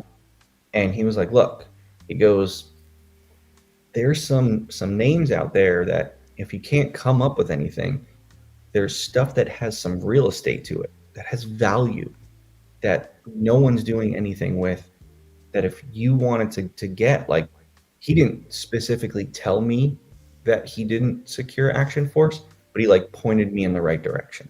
Yeah. And that's when I was like, whoa, okay. So then I started doing my research. I got a trademark attorney, and I was like, Daryl, I'm going to call it Action Force. He's like, I love it. Like, then it was like, it all started to come together. Then it was like the very beginning of 2019, I filed, the trademarks, and I filed the trademark for the business, for Valaverse. I filed the business license. I got my, my EIN number, the whatever corporate number is. Yep. I got that, and it was like I went to, I met with like the Small Business Association to like figure out how to do all this stuff. Like I was like, all right, I'm going to do this right. And it was like, okay, I got the business end narrowed down. I got the name. I know what I'm doing. Now I can start designing the characters and coming up with the story. And then it just all kind of fell into place. And, it was just like puzzle pieces, just each one going in really nicely. Yeah. And that was it. And then it was like, I guess I kind of rushed it by getting it, that first Kickstarter that failed in June, and it's like, here I am, I'm working at Jazzwares, because I always thought that, yes, I was going to do my own line, but I thought that, that I was always going to work for another toy company, and then the Action Force thing would be on the side. Well, it turned out that I'm at Jazzwares, and, I hated it at Jazzwares. So I was like, shit, man, my wife was 8 months pregnant. So it was just a bad timing to be in Florida working at Jazzwares. They weren't, they weren't a good company at that time. And I was like, you know what? I believe in this Valaverse thing. So I'm going to ride it out. And then I get back home, and then the Kickstarter fails. And I'm like, shit, what am I going to do? But then I started like, Daryl's like, just can't look at it as a failure. He's like, what about it worked? What about it didn't work? And then I started to realize, like, okay, I rushed it. What did I learn from the first Kickstarter? What can I change and do differently to help it fund the next time around? And it's like, all right, well, I did some things, I changed some things, I made some moves here and there. And then by October, I had launched it again, and then it funded. So, the rest is history. I mean, that's amazing, honestly speaking. Sci-Fi George with a $5 super chat. Thank you very much. Bobby, you will be doing will you be doing a scuba gear set for the Maritime Troopers? Not for the So I'll end up doing a gear pack that will fit. Now, this is where I get in trouble, because it's like I usually make a recon trooper and a recon gear pack, but it's like, just because I've made gear packs specifically for certain figures, like the Action Force line is so compatible, like, and customizable, that any gear will fit the Maritime Trooper. So that's why it's like I didn't make a specific Maritime gear pack, because it's like you have all these vests and gear, like anything, blacks, grays, like anything. The security enforcement gear looks amazing on the Maritime Trooper. The gray gear, like, that's a great set. So it's like, sometimes I feel like I don't want to have to handhold and like kind of give people the, like, hey, this is the gear pack for this. I want people to like make their own and like have fun doing that, and like really like make it their own. So that's why it's like I didn't specifically do a Maritime gear pack, but I will end up doing a diver. I will. Oh. The classified diver is amazing, but it's like I want to do something different than that. So it's not apples and apples. So it's but yeah, there will be a diver at some point. Okay. Perfect. Sci-Fi George, thank you very much for the $5 super chat. Look at that. A tasty, tasty super chat. Thank you so much for the love. Max with a $5 super chat. Action Force coming to Colombia. Time for action. Well, what he's referring to is on our Tuesday night lives, open mic night that we do. There was one of the people in the chat, Densens. He's here right now too somewhere. He lives in Colombia, and the Action Force Valaverse fans. He made a comment that there's no Action Force in Colombia, and a lot of people got involved to send him a care package, essentially filled with Action Force. Yes, it's all filled with Action Force. There's like a Vanguard in there. I know I sent 3 figures in. There's a bunch of stuff. Max was the organizer for it, so that box has been shipped out. Thanks for doing that. Yeah, so it was pretty cool, actually. And thank you very much, Max, for doing all that, and thank you for the $5 super chat. Hey guys, don't forget to check out Figure Fight Club. Thank you, Max. So you talked about Action Force, and you mentioned customizing, right? So I've heard you in the past say that you don't like people customizing your line. So let's talk about that for a second, because I know at Legions Con you love the concept of the pop and swap and the customizing as well. Yeah. You kind of went back and forth with it, so it was pretty funny. But I mean, your line is very customizable. Yeah, you can't. When I first did it, it was like, a friend of mine was like, you got to make it customizable. Like, people want customizable lines. Like, it can't just be what it is. And I was like, yeah, you're right. So yeah, I did core characters, but then I also did a portion that was, you know, the customizable portion, the basic troopers and the gear, but everything was swappable on them. But it's like, to me, when I say I didn't like customizing, I didn't like people putting like, you know, super sculpty or cutting stuff up or painting stuff. It's just like, I wanted you to just swap gear. You just wanted to pop and swap. Yeah, not. Yeah, but now it's at the point where it's like, what I saw at Legion's Con, I'm like, okay. And it's like, anyone can change. You know, it's like, yeah, that's true. You can change ideologies and your thought process. And seeing Legion's Con made me feel like, okay, I can kind of get behind this. I'm still very like, I don't want to say I'm anti 3D printing. I just don't like, I don't like it. I don't think it's a viable option. It's fine if you want to do a customizable part, but again, it's like I bought some customs from Legion Con, but you really can't move them. They're because you hand paint them and glue on them and 3D printed parts. It's like they kind of just stand there. Yeah. You know, whereas like if you take my line and don't customize it with like paint and glue and things like that, and it's just pop and swap, you still have the play value there. Like you can still move the figures and not have to worry about paint rub and flaking off and glue breaking and not sticking and that sort of thing. So it's like there's good points, there's bad points, but yeah, it's like the customizable aspect of it is important. It's absolutely important. Now, I'm going to show something at DFW that is something new that we're doing. Okay. That is 100% for the customizers.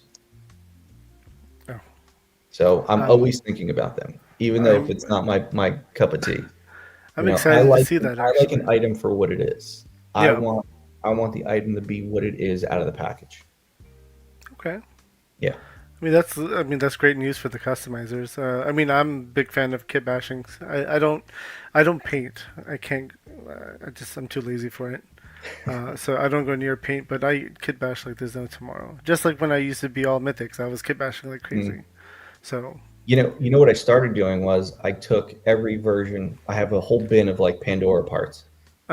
And you know I've basically done 3 versions of Pandora. So I started, you know, 3.5 if you count the upgrade set with the extra head. I've been, you know, kit bashing different making different Pandora versions. Okay. And like I have like 5 of them like up on a shelf, and I'm like I want to do more because there's a whole bunch of varieties you can do with all the Pandora parts that I have. I mean, you could do a lot of stuff with it. Yeah. I mean, even like swapping out. I mean, I've swapped out Savage Crucible with Valaverse. Like they attach. They're compatible. So, Nice. having fun with it. I mean, just having different things. And Pandora's also one of my favorite characters. So, you know, more versions of her I prefer. Yeah. Kevzilla, welcome to YouTube membership. Make sure to, you know, after this show, we're going to be doing members only live. I'll be joined by Woody 222, and we'll be doing some more giveaways. And I'm going to just hit up these last 2 super chats. Rowdy Riles, thank you for the $5 super chat. I made a figure of myself using version 1 Pandora, a not toy jacket, and a Fortnite head on her. The Fortnite head fits perfectly. Nice. Shoot me a message on like Instagram or something. I want to send me a picture of that. I want to see that. Yeah, definitely send him a message. And Riles, thank you very much for the $5 super chat. Hey guys, make sure to check out Figure Fight Club. It's funny, I'm trying to not play the same videos over again at this point. So, Dino Spumoni, $5 super chat. Thank you very much. Since we're on topic again, are there still more Steel Brigade to come? I'd love to see some red or yellow or orange. I know wild colors, but I'm always going to be doing Steel Brigades. Like, I own the name. It's my figure. I'm always going to be doing them. It's not like something where I want to put one out every year. But if the version is right, like if I like kind of like the Night Op Steel Brigade for Big Bad, that was just created on the fly. They were like, hey, we want an exclusive. And I'm like, and it's just like, I was like, all right, what can I give you without new parts? And I did the Night Up Steelberg, and he's one of the coolest figures. Some of the best figures that I've done have just been on the fly, like Sidewinder. I always talk about how like Sidewinder is like the sleeper of Series 5, because Sidewinder was the last figure created for Series 5. Like, I had done Siege and Atlas and the Praetorian, and then I was just like, it kind of needs one more figure. And I was like, man, I always wanted to do a dude with a bunch of grenades on him. So, he just kind of came together. And I said, I also wanted to do, a character that was of Mexican ethnicity. And he just fell right in line. And I was like, wow. And he looks awesome. I'm so happy with him. That's awesome. I mean, the Steel Brigade, I mean, I know Woody picked up 2 of them, or was able to get the 2 of the gold. Yeah, he got 2 gold heads, man. It's crazy. And I have like, J-Mac sent me like 3 of just the heads, the silver heads. So I'm happy with those. I'll kid bash. Nice. Yeah. But yeah, Dino, thank you very much, man. Let me just play a quick video for you too.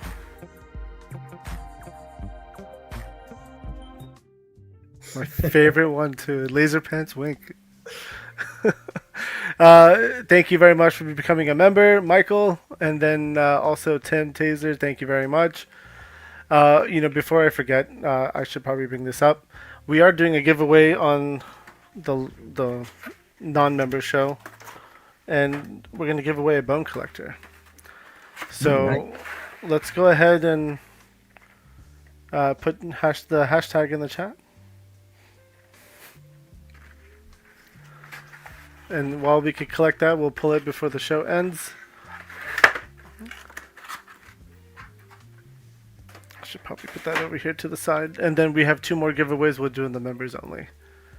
I'm going to remove this and get back to you. So, starting Valaverse and, kind of getting the experience, I guess, how much of a knowledge or like, what's the best way? How much experience, I guess, did you gain starting Valaverse? And an unbelievable amount. Yeah. Because you got to think, like, at Hasbro, I was a designer. Now, your responsibilities are design, and it's like there were some designers that were very hands-on with a lot of aspects, and there are some that weren't. So, like, a good friend of mine, he was there for 20 years. He really didn't care about like going to like certain meetings or seeing. He didn't really care about I wanted to be involved from start to finish, from the second I concept it to the second it gets on the shelf. Like, I wanted to be at packaging meetings. I wanted to be there posing for photography. I wanted to know everything. I wanted to help with the instructions and this and that. Like, I wanted to be there through all of it. So, and the people that I work with, my marketers, my engineers, they knew that. So they knew, like, all right, well, Bobby is there for everything, whereas other people weren't. And that's fine. You can do as much or as little as you want. But again, it's not like I knew marketing. I didn't know, certain things. Yes, I was there for some of it. But when I started Action Force, I had to be everybody. I had to be the designer. I had to be the marketer. I had to be the engineer. I had to be the project manager. I had to be the person running, like, all of it. And so, like, literally, like, you have marketers that are getting MBAs at Hasbro, and it's like, well, I've learned more marketing at my time, my experience just doing the Valaverse stuff than those marketers that got MBAs. So it's like, if say Valaverse like goes under one day, it's like I could probably apply to marketing jobs, because there's really awesome marketing things that I've done for the line that cause the line to make a ton of money. So it's like, I learned all that, and it's like you literally have to hit the ground running, and like no one else was going to help me. It's like I had to kind of do it. I'm kind of a control freak. Like I want to do everything. Like, I remember Series 1, it's like I didn't do the Paint Masters, and I wasn't happy with it. So Series 2 and beyond, I did all the Paint Masters. and they were exactly the way I wanted it. So it was like, yeah, I wasn't in the model shop at Hasbro painting the Paint Masters, but I did it for Action Force, you know. So it's just like, you know, the only thing it's like I didn't do with Action Force is the 3D sculpting. But again, like, I comment on all the 3D sculpts. So it's you like, approved okay, everything, like, right? you got to change this, you got to do that, put Yeah. more texture here, make this proportion different, you know. So it's like I'm hands-on with the 3D, even though I'm not creating the 3D file. But Yeah. you know, I learned so much, and it's like, you know, you have yes, Hasbro's a billion-dollar company with hundreds of employees, but it's like I made a multi-million-dollar company doing the job of at least 6 people as one person. You know, so I was doing, like, my photography is terrible. I have a really good photographer now, but it was like I was doing it all. I was doing everything, and I was creating the PNGs for the packaging files, and I wasn't doing the packaging, but it's just like I was there overseeing every single aspect of what goes on in an Action Force line. You know, same thing with White Dragon, and same thing with the new stuff that I have coming out. It's like that, you know, I couldn't not be hands-on. And now it's like, because I've been so hands-on doing it all, I don't think I could really give anything up. You know, so it'd be hard for me to really, like, take a step back. You know, I don't think I so? would Even want to. what if you like grow tremendously? I mean, you would start to have I to grow delegate. tremendously, but it's also like part of me is like, all right, did you see the movie Ready Player One? Yeah. Okay, so remember how you had the 2 guys that ran the video game company? It was like you had the business end guy and you had the designer. And it was like the designer, like, yeah, he ran the company, but he was like, I just want to create stuff.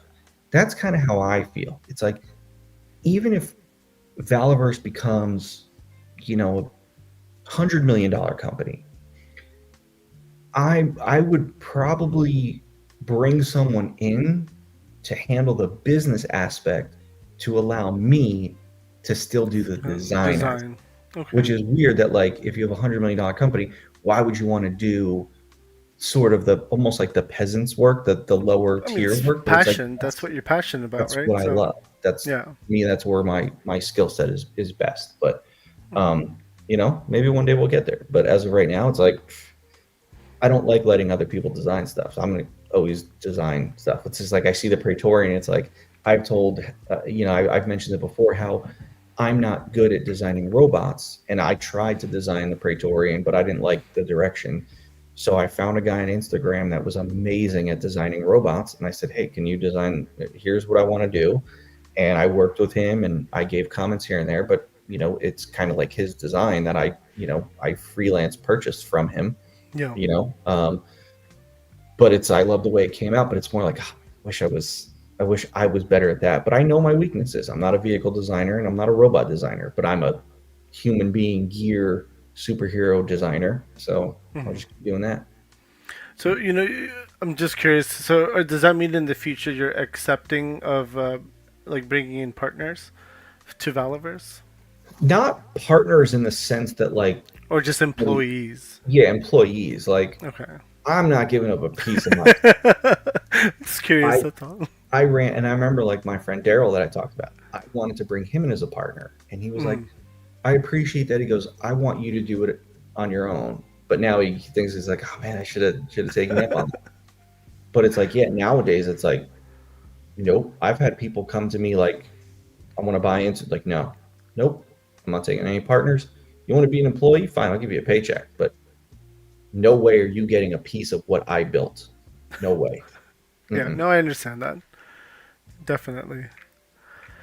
Let's hit up some more of these chats. Sci-Fi George, thank you for the $2 super chat. Bobby, any attack animals in the possible future? Yeah, I don't know, man. I mean, if I do an animal, I want to do something like weird. Like I joked with Tony about doing like a wombat or like a future desert rat figure, like, you know, a cute cuddly animal instead of like, you know, like a pit bull or a, you know, like a koala.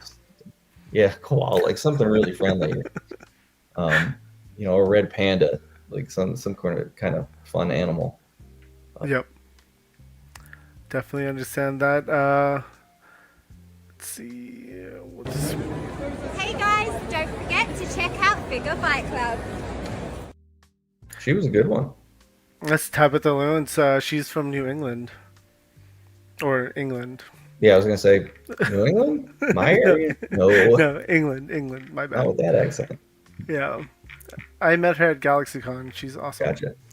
Uh, Were you at Joe Lana last year? yeah. Okay. Did you get Jen? I mean, how do you forget me? well, I just I bought like more than half. I'm like, you got all these cosplayers. I'm like, I had a cosplayer there. Did you get her to do a video? I see. I was with Figure Fight Club at the time. I had launched afterwards, but Oh, gotcha. but I do have. Actually, it's not here. It's upstairs. I actually just put these signed figures. I mean, it's signed by you, and Jordan. And then I have a Pandora figure signed by the Pandora Okay. cosplayer and you as well. Yeah, I just have to figure out how to put it up there. True Star Screamer with a $2 super chat. Bobby needs to join the Tuesday crew. He's referring to Open Mic Night. We have a Tuesday gotcha. night crew on Open Mic Night on the channel. Thank you very much. And you know what? Since you like Tabitha, I'll play the other one. Hey guys, make sure to check out Figure Fight Club. And thank you, Carlos. Welcome to membership. And there was one more. Travis, thank you very much for becoming a YouTube member. Make sure to stay tuned for the after show. We'll be giving away 2 more figures. Let's see. We're almost done wrapping up with some questions, so I'm going to kind of do like a speed thing here. Okay. You joke around about Street Force. Is there actually any consideration of Street Force? DFW, baby. DFW. DFW. All right. Now, any other? If I say DFW, that means that I'm showing something. So yes, I'm doing the line. So when is your panel at DFW? Is it on a Sunday? It's on Sunday, I believe. I don't think I Okay. have the time yet, but it's on Sunday. It's on Sunday because I'm going to be at DFW, so I'll be recording. Okay. Yeah. What other cons are you going to this year? We know you're going to IshCon and DFW. Yep, I got Shop the Curiosity in Connecticut in 2 weeks, and 2 then weeks, IshCon is the weekend after. Yep. And then DFW is after that in June. There is a potential show that hasn't been announced yet that I think I might be doing in August. September, I have ToyCon New Jersey. We'll have an Okay. exclusive for that show.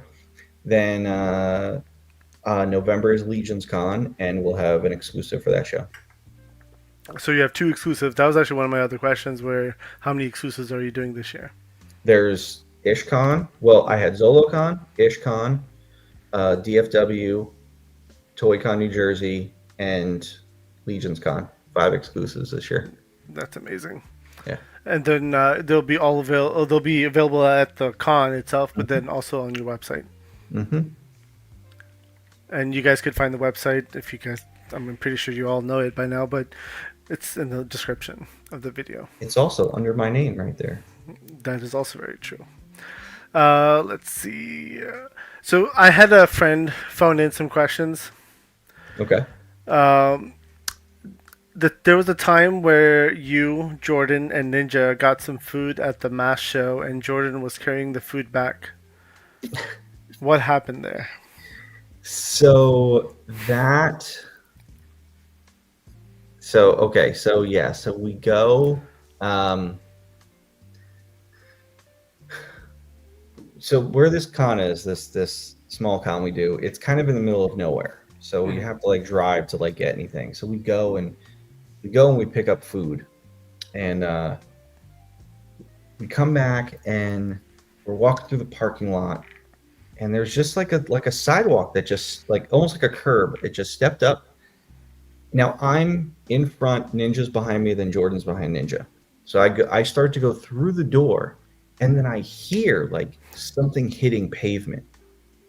And I turn around, and like Jordan is like almost like rolling over on his side and like getting up. And I was like, did you just fall?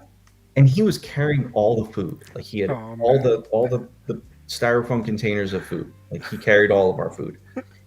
And he fell. And Ninja is like going to help him up, and I'm just like talking to him like I'm talking like a little kid. Like I'm like, did you really just fall? But then like it started playing in my head of him like rolling, and I just started laughing. Like once I realized he was okay, I just started laughing. And that's for me, the thing I laugh at most is when people fall. It's the funniest thing to me. My wife falls, I laugh. My kids fall, I laugh. So I'm dying laughing, and then Ninja starts laughing, and I'm trying to like help him pick up the food, which none of it actually spilled. Like nothing broke open or That's anything like that. impressive. Okay. Well, like we're literally just dying laughing, and so he manages to like pick it all up, and we walk through the hotel laughing. Me and Ninja are laughing our ass off, and I just can't stop laughing because I'm still playing it in my head. But then I start thinking about what it must have looked like because I just saw the aftermath. I didn't Yeah. see him take the spill, but I started playing it in my head, like figuring it out, and it became even funnier to me. But then we're out, and the way this hotel is, it's got an indoor pool and like this. It almost looks like a lot of it's like a jungle and a lot of foliage like in the pool area. And we usually get our room as like a poolside room inside. So we get a table. There's like a table, and we're sitting down, and I'm trying to eat, and me and Ninja, like all three of us, are sitting at the table, and I'm literally dying laughing to the point where I can't even eat.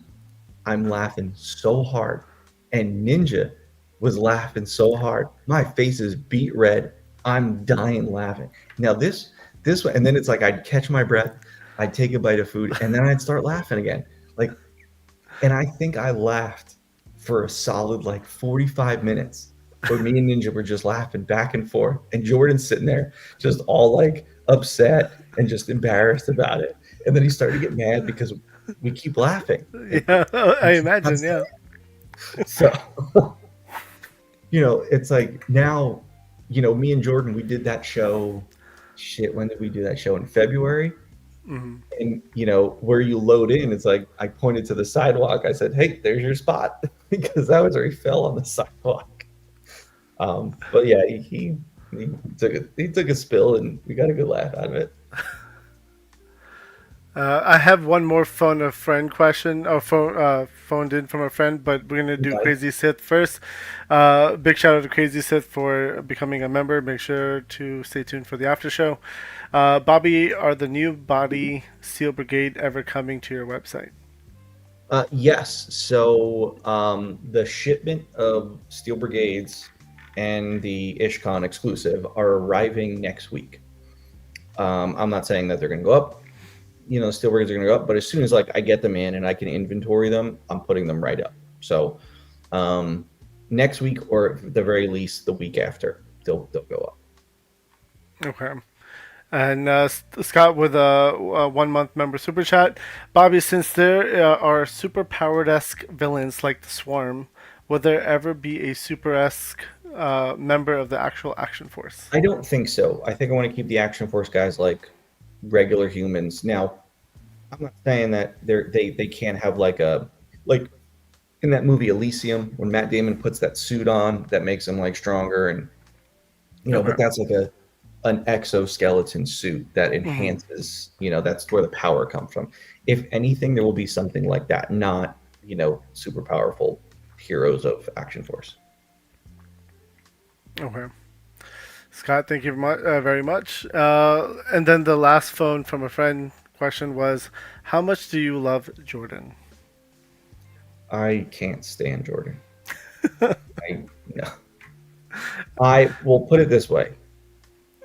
I don't give people like second chances or, things like that. And it's just like, Jordan's got more second chances than some other people. He might have screwed up on some things here and there, but I love having Jordan around. So even when he screws up, I make sure that he gets over it because I like to keep him around. So he's fun. He's entertaining. He's an amazing worker.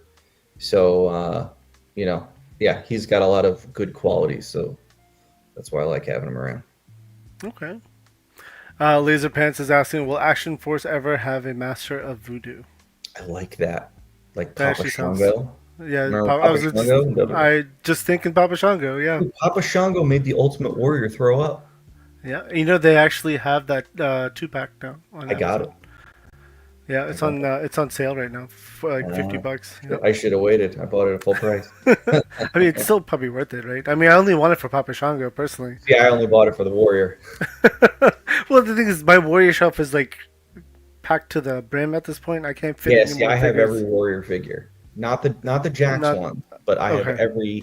I have every Jax Bone Cruncher. I have all the Hasbro WWF ones, and Mm. then I have all the Mattel ones. I don't have like the Jax Classic Superstars ones.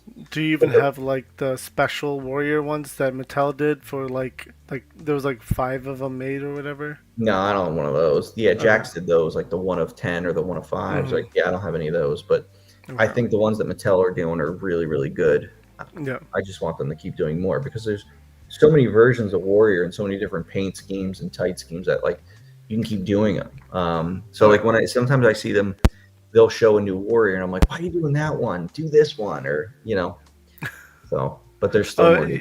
There's so many that are gonna come out though, Yeah, like I have all the Austins and I have all the Warriors. and they have the Bloody Face Austin coming out soon too. I know. That looks I'm dope. so psyched for that. It took them long enough. Yeah, no, I 100% agree. Trust me, I could go down a wrestling path, and I don't want to do that because then we'll be on for like another hour and a half. Yeah, right. Hints on the IshCon exclusive. There will be a 1 of 100 variant.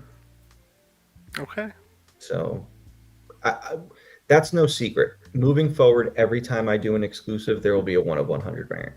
Okay, so Every that's time. every single time now. Okay. Every time. Yep. Now, let's see. If you any advice for any newcomer entering the toy sphere, someone who wants to make their own toy line. That's a loaded question. People know how I feel about it, and I've been called a gatekeeper, because like I am not a fan of people coming into the toy industry. Like, if you have worked in the toy industry and you have toy experience, manufacturing, designing, fine. Okay. I'm very, very against I'm a toy fan, so I'm going to make my own toy line because I'm a fan. I'm a fan of ginger ale. I'm not starting a ginger ale company. I love bourbon. I'm not starting a bourbon company.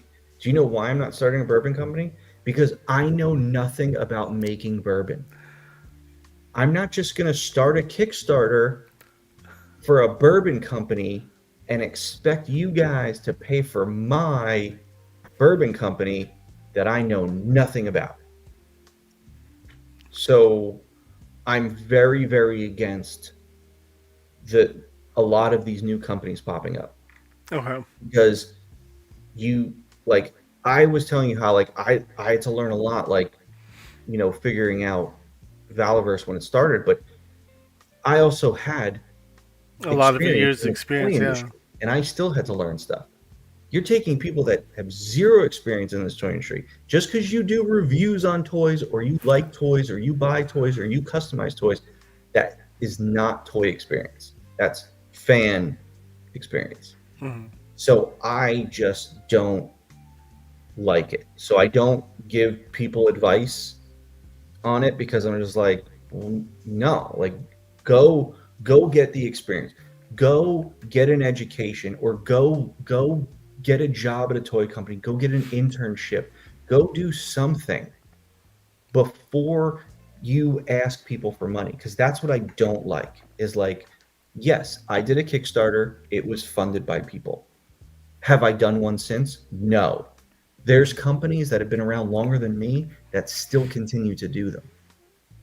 There's a difference. Like, you are telling somebody, I need your money to make something that I have no experience making. And guess what? You read the Kickstarter fine print, there's no guarantee that it's going to get made. So There's a Kickstarter recently. What was it? These sci-fi like gladiators or some shit like that. They just put out a release saying, "Yeah, we're not doing the line anymore. We're gonna give some refunds back." But it's like, Some.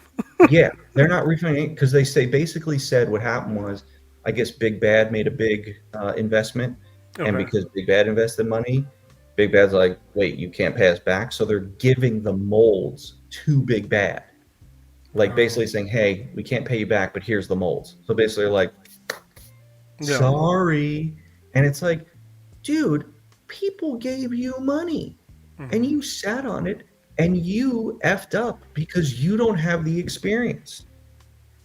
People got mad at me about Army Alphas and Cryptid Toys. They funded 2 Kickstarters, and they never put a line out, and they ran away with people's money. It's like, That's dude, horrible. look at the Kickstarters that have failed recently, because it's like, and I think people are starting to catch on. Like, look, there's a lot of competition in the collector market. I want to trust companies that, one, I know are going to put out product, are established companies, because there's so much to buy. I don't want my money sitting in someone's hands for a year and a half, because it's like, look, let's be real. Kickstarter stuff doesn't come out in a year. Yeah. Had COVID not happened, my stuff, I believe, would have came out in a year just because I was buttoned up. But these new companies, they don't have the experience, they're the good factories, the good project management. So it's year and a half minimum. But it's like, people don't want their money just be sitting in someone's pocket for a year and a half until they get something. Mostly it's 2 years, 3 years. Shit, man, look at the Robo Skull. That shit was 3 years. Their 6-inch figure still doesn't come out. It's going to be 4 years. I hope people are giving them shit. I hope the people that gave me shit during COVID because I took a year and a half are giving them shit for taking 3 and 4 years. That is unacceptable. But there's so many of these small boutique companies taking years to get stuff out. It's not okay. It's not okay. Yes, did I need crowdfunding? I did. But I had the experience. I knew what I was doing. So I just don't want to see any more of this. I don't. I'm sick of seeing the people with no experience, and then they have a hard time, and then they're, this happened. Hey, man, but so I can't. People ask me advice. I'm not going to give it to you. Here's the advice. Go get experience. Go get experience before you come into my industry and just do whatever you want. Like, again, it's like, if I don't know how to be in a band, I don't know how to play any instruments, I'm not just going to pick up drumsticks and immediately go to like a record label and be like, hey, I'm going to come in here, I'm going to start playing these drums. Cool? Is that cool? I'm going to do this, right? But it's all right, because I'm going to get someone to pay for my drum set, and I'm just going to do it. Like, cool, right? I don't need to pay my dues or anything like that. I'm just going to go do this. So a lot of people look at it as wrong. People have said, oh, you can help people. I don't want to help people. This is business. Business is cutthroat. It's very true, actually. Competition, Listen, yeah. The name of the game is to put your competition out of business. What did Vince McMahon do? Why? Probably a bad example because of what he's going through. I'm not saying what he did on the side was right. That was incredibly wrong, and he's paying the price for that. Yeah. I'm saying him running his company, he took it and said, you territory guys, what? No, I'm taking it all over. That's the way you have every single successful person, billionaires, successful people. No, I'm not going to help you, Ryan. You're on your own. But it's like, all those successful people were ruthless, and they squashed their competition. It's called competition for a reason. Like, so I'm coming. I don't want you. And I make the analogy like, the crab fishermen that go out and get all the Alaskan crab. It's like, yeah, the ocean's big, but I want all the crab. I don't want you to get crab. I want all the crab. So to me, it's like, I want all the customers. So people probably look at that as like, he's an asshole. Hey man, this is business. You find me a business that doesn't operate like this and is successful. Don't point to nonprofits, because nonprofits find ways to make profit. But businesses are successful because they are ruthless, and you have to be cutthroat. and you have to just look at it as like, I'm going 100 miles an hour, and if you're in my way, I'm gonna run you over. So, yeah. No, I completely agree with a lot of the stuff you're saying, actually, especially with the experience part. D's Nuts, where is the Warrior and Papa 2-pack on sale at? Amazon. Right now. Go buy it today. And I think you upset LP. He'll get over it. I mean, he's just a big crybaby anyway. Duarte, I love competition. And he also loves LP. Alright, let me go back to that bone collector hashtag. Last chance, guys. I'm going to pull it in a minute. Or let's do 30 seconds. And then, Bobby, I had one last question for you if I could find it. So a lot of, how we had the visitor Brian earlier in the chat. There's a lot of negativity towards you. Now, is it because you speak your mind, you're upfront, and people just don't handle it properly? Yeah, I think people just want, the nice guy, like, and people are like, he talks shit about Hasbro. Hasbro doesn't talk shit about him. It's like, yeah, dummy. It's a big corporation. They're not allowed to. Like, they're not allowed to. I'm sure if they were allowed to, they would talk about me. But it's just like, listen, I don't. And I think it kind of, there hasn't been a me yet. It's like, there hasn't been someone like me running a company that is outspoken like this. Like everyone kind of, they play, everyone plays nice. Nobody says anything bad. It's like, it's like, all right, perfect example. You had, shit, man, it's all the dudes I can't stand. It was Sharp. It was, I think it was Pixel Dan, and it was Dan Larson. Maybe it wasn't Pixel Dan. Maybe it was Sharp, Robo, and Dan Larson. And it's like, you have these aw shucks nice guys, like positive police, and they don't speak ill of companies because they're getting free stuff, or they're getting these hey, be the host on this live stream or this or that, and like they're getting all these experiences. But then they had like this members only Patreon paid platform where they had this little circle jerk where they had this little meeting where they ended up like kind of talking negative about companies and saying like what they're doing bad and this and that. It's like, wait a second, you won't say this shit publicly, but you'll make people pay for it and put it in some secret video that's not made public. Like, get out of here, dude. Is that what the Patreons are for? Yeah, but it's just like, to me, it's like, dude, we all know, like, and listen, I've had so many people come up to me, like positive police people, like people that play the game. But it's like, I've had so many people come up to me and said, dude, I love what you do. I wish I could do what you do. And it's like, I'm like, and when I hear it, part of me is kind of like, thanks, but also fuck you, because I'm like, no, man, if you really think it, just say it. But we don't want to hurt anybody's feelings. We don't want to do this. Listen, man, I'm not trying to hurt anybody's feelings. What they don't understand, the people that think I'm negative or toxic, is that like, I've always made it a point to advocate for the consumer, not the company. And it's like, that's, we've talked about like, the blind shills, the Hasbros, like you're throwing your support to a company that doesn't even care about you. Like, I'm there doing stuff for the consumer. I lowered prices. I'm making breast cancer awareness figures. I'm doing all this stuff. I think your customer service is pretty big. awesome. The customer service, it's like, I'm trying to make the experience, and like, I'm trying to do everything for the consumer. But like, that's what they don't get, and they're so blind that they don't get it, because they're like, he's talking bad about a company I love. It's like, yeah, but I'm not telling you not to buy it. You can buy whatever makes you happy. And what I say shouldn't affect you. Like, that's very true. I love the Snyderverse. I have friends that hate the Snyderverse. Are they going to stop me from watching it? No, you can be an adult, put on your big boy pants, and like what you like. Who gives a shit what I think? But you get so upset over what I think and what I'm saying, but it shouldn't matter to you. Who cares? But it's like, whatever, man. And it's like, I've said it so many times, like, I'm an advocate for the consumer and the collector. If you can't see that, you are the problem, not me. I completely agree. Speaking of, getting free toys, can I get some free toys? Fuck that.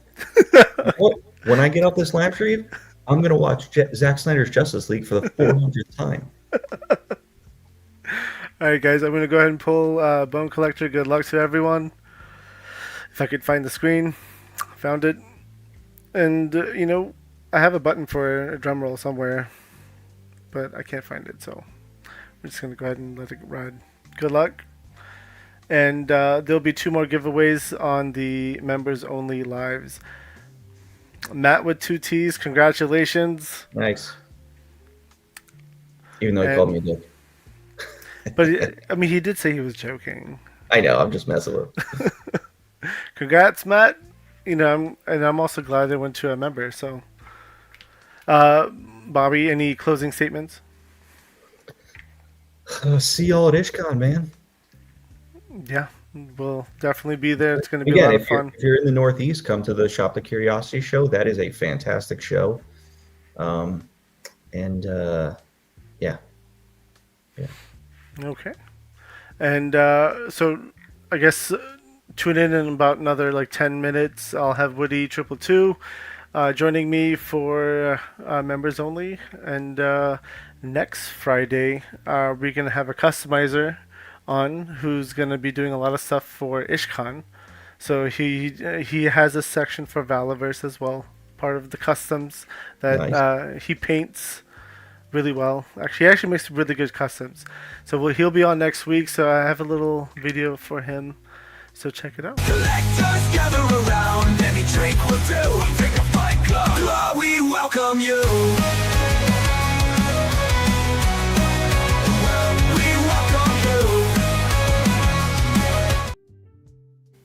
One Up Customs will be joining us next week to showcase his customs for IshCon. There'll be a bunch of cool stuff in there, especially with Valaverse, Savage Crucible, 4 Horsemen, I'm sure, as well, and then Sparrow. And then Bobby, thank you very much for joining me. It was like, I finally convinced you to jump on, and we'll see you in another 6 months, hopefully. Yeah, man. I don't want to come on too often, then I'll lose the luster. Of course. I mean, Ryan's on all the time. Yeah, and nobody cares. And he's also, one of our admins. Ryan is the podcast whore. Like, Ryan's like, he's on the corner waiting for Patrick Bateman to show up in his limo. He's like, hey, you got a podcast? Cool. I'll come on. Well, again, Bobby, thank you very much. Appreciate it. And we'll see you at IshCon. My booth will be set up right next to yours, so it's going to be fun because I'll be going live at IshCon. Okay. And don't forget to bring the Action Force title belt. All right. I want to take pictures with it. And maybe try to take it home. No, it's like the Stanley Cup. You're not allowed to touch it unless you're at the actual champion. Oh, well, I'll bring a belt with me, and we could trade a little bit. Okay. Yeah. All right. Thank you very much, Bobby, and to the chat and the replay squad. Thank you. Appreciate all of you, and at least I'll see you in 10 minutes. And Bobby, tthank you very much, man. You got it, man. Thanks. Yep. Take care, guys. Bye.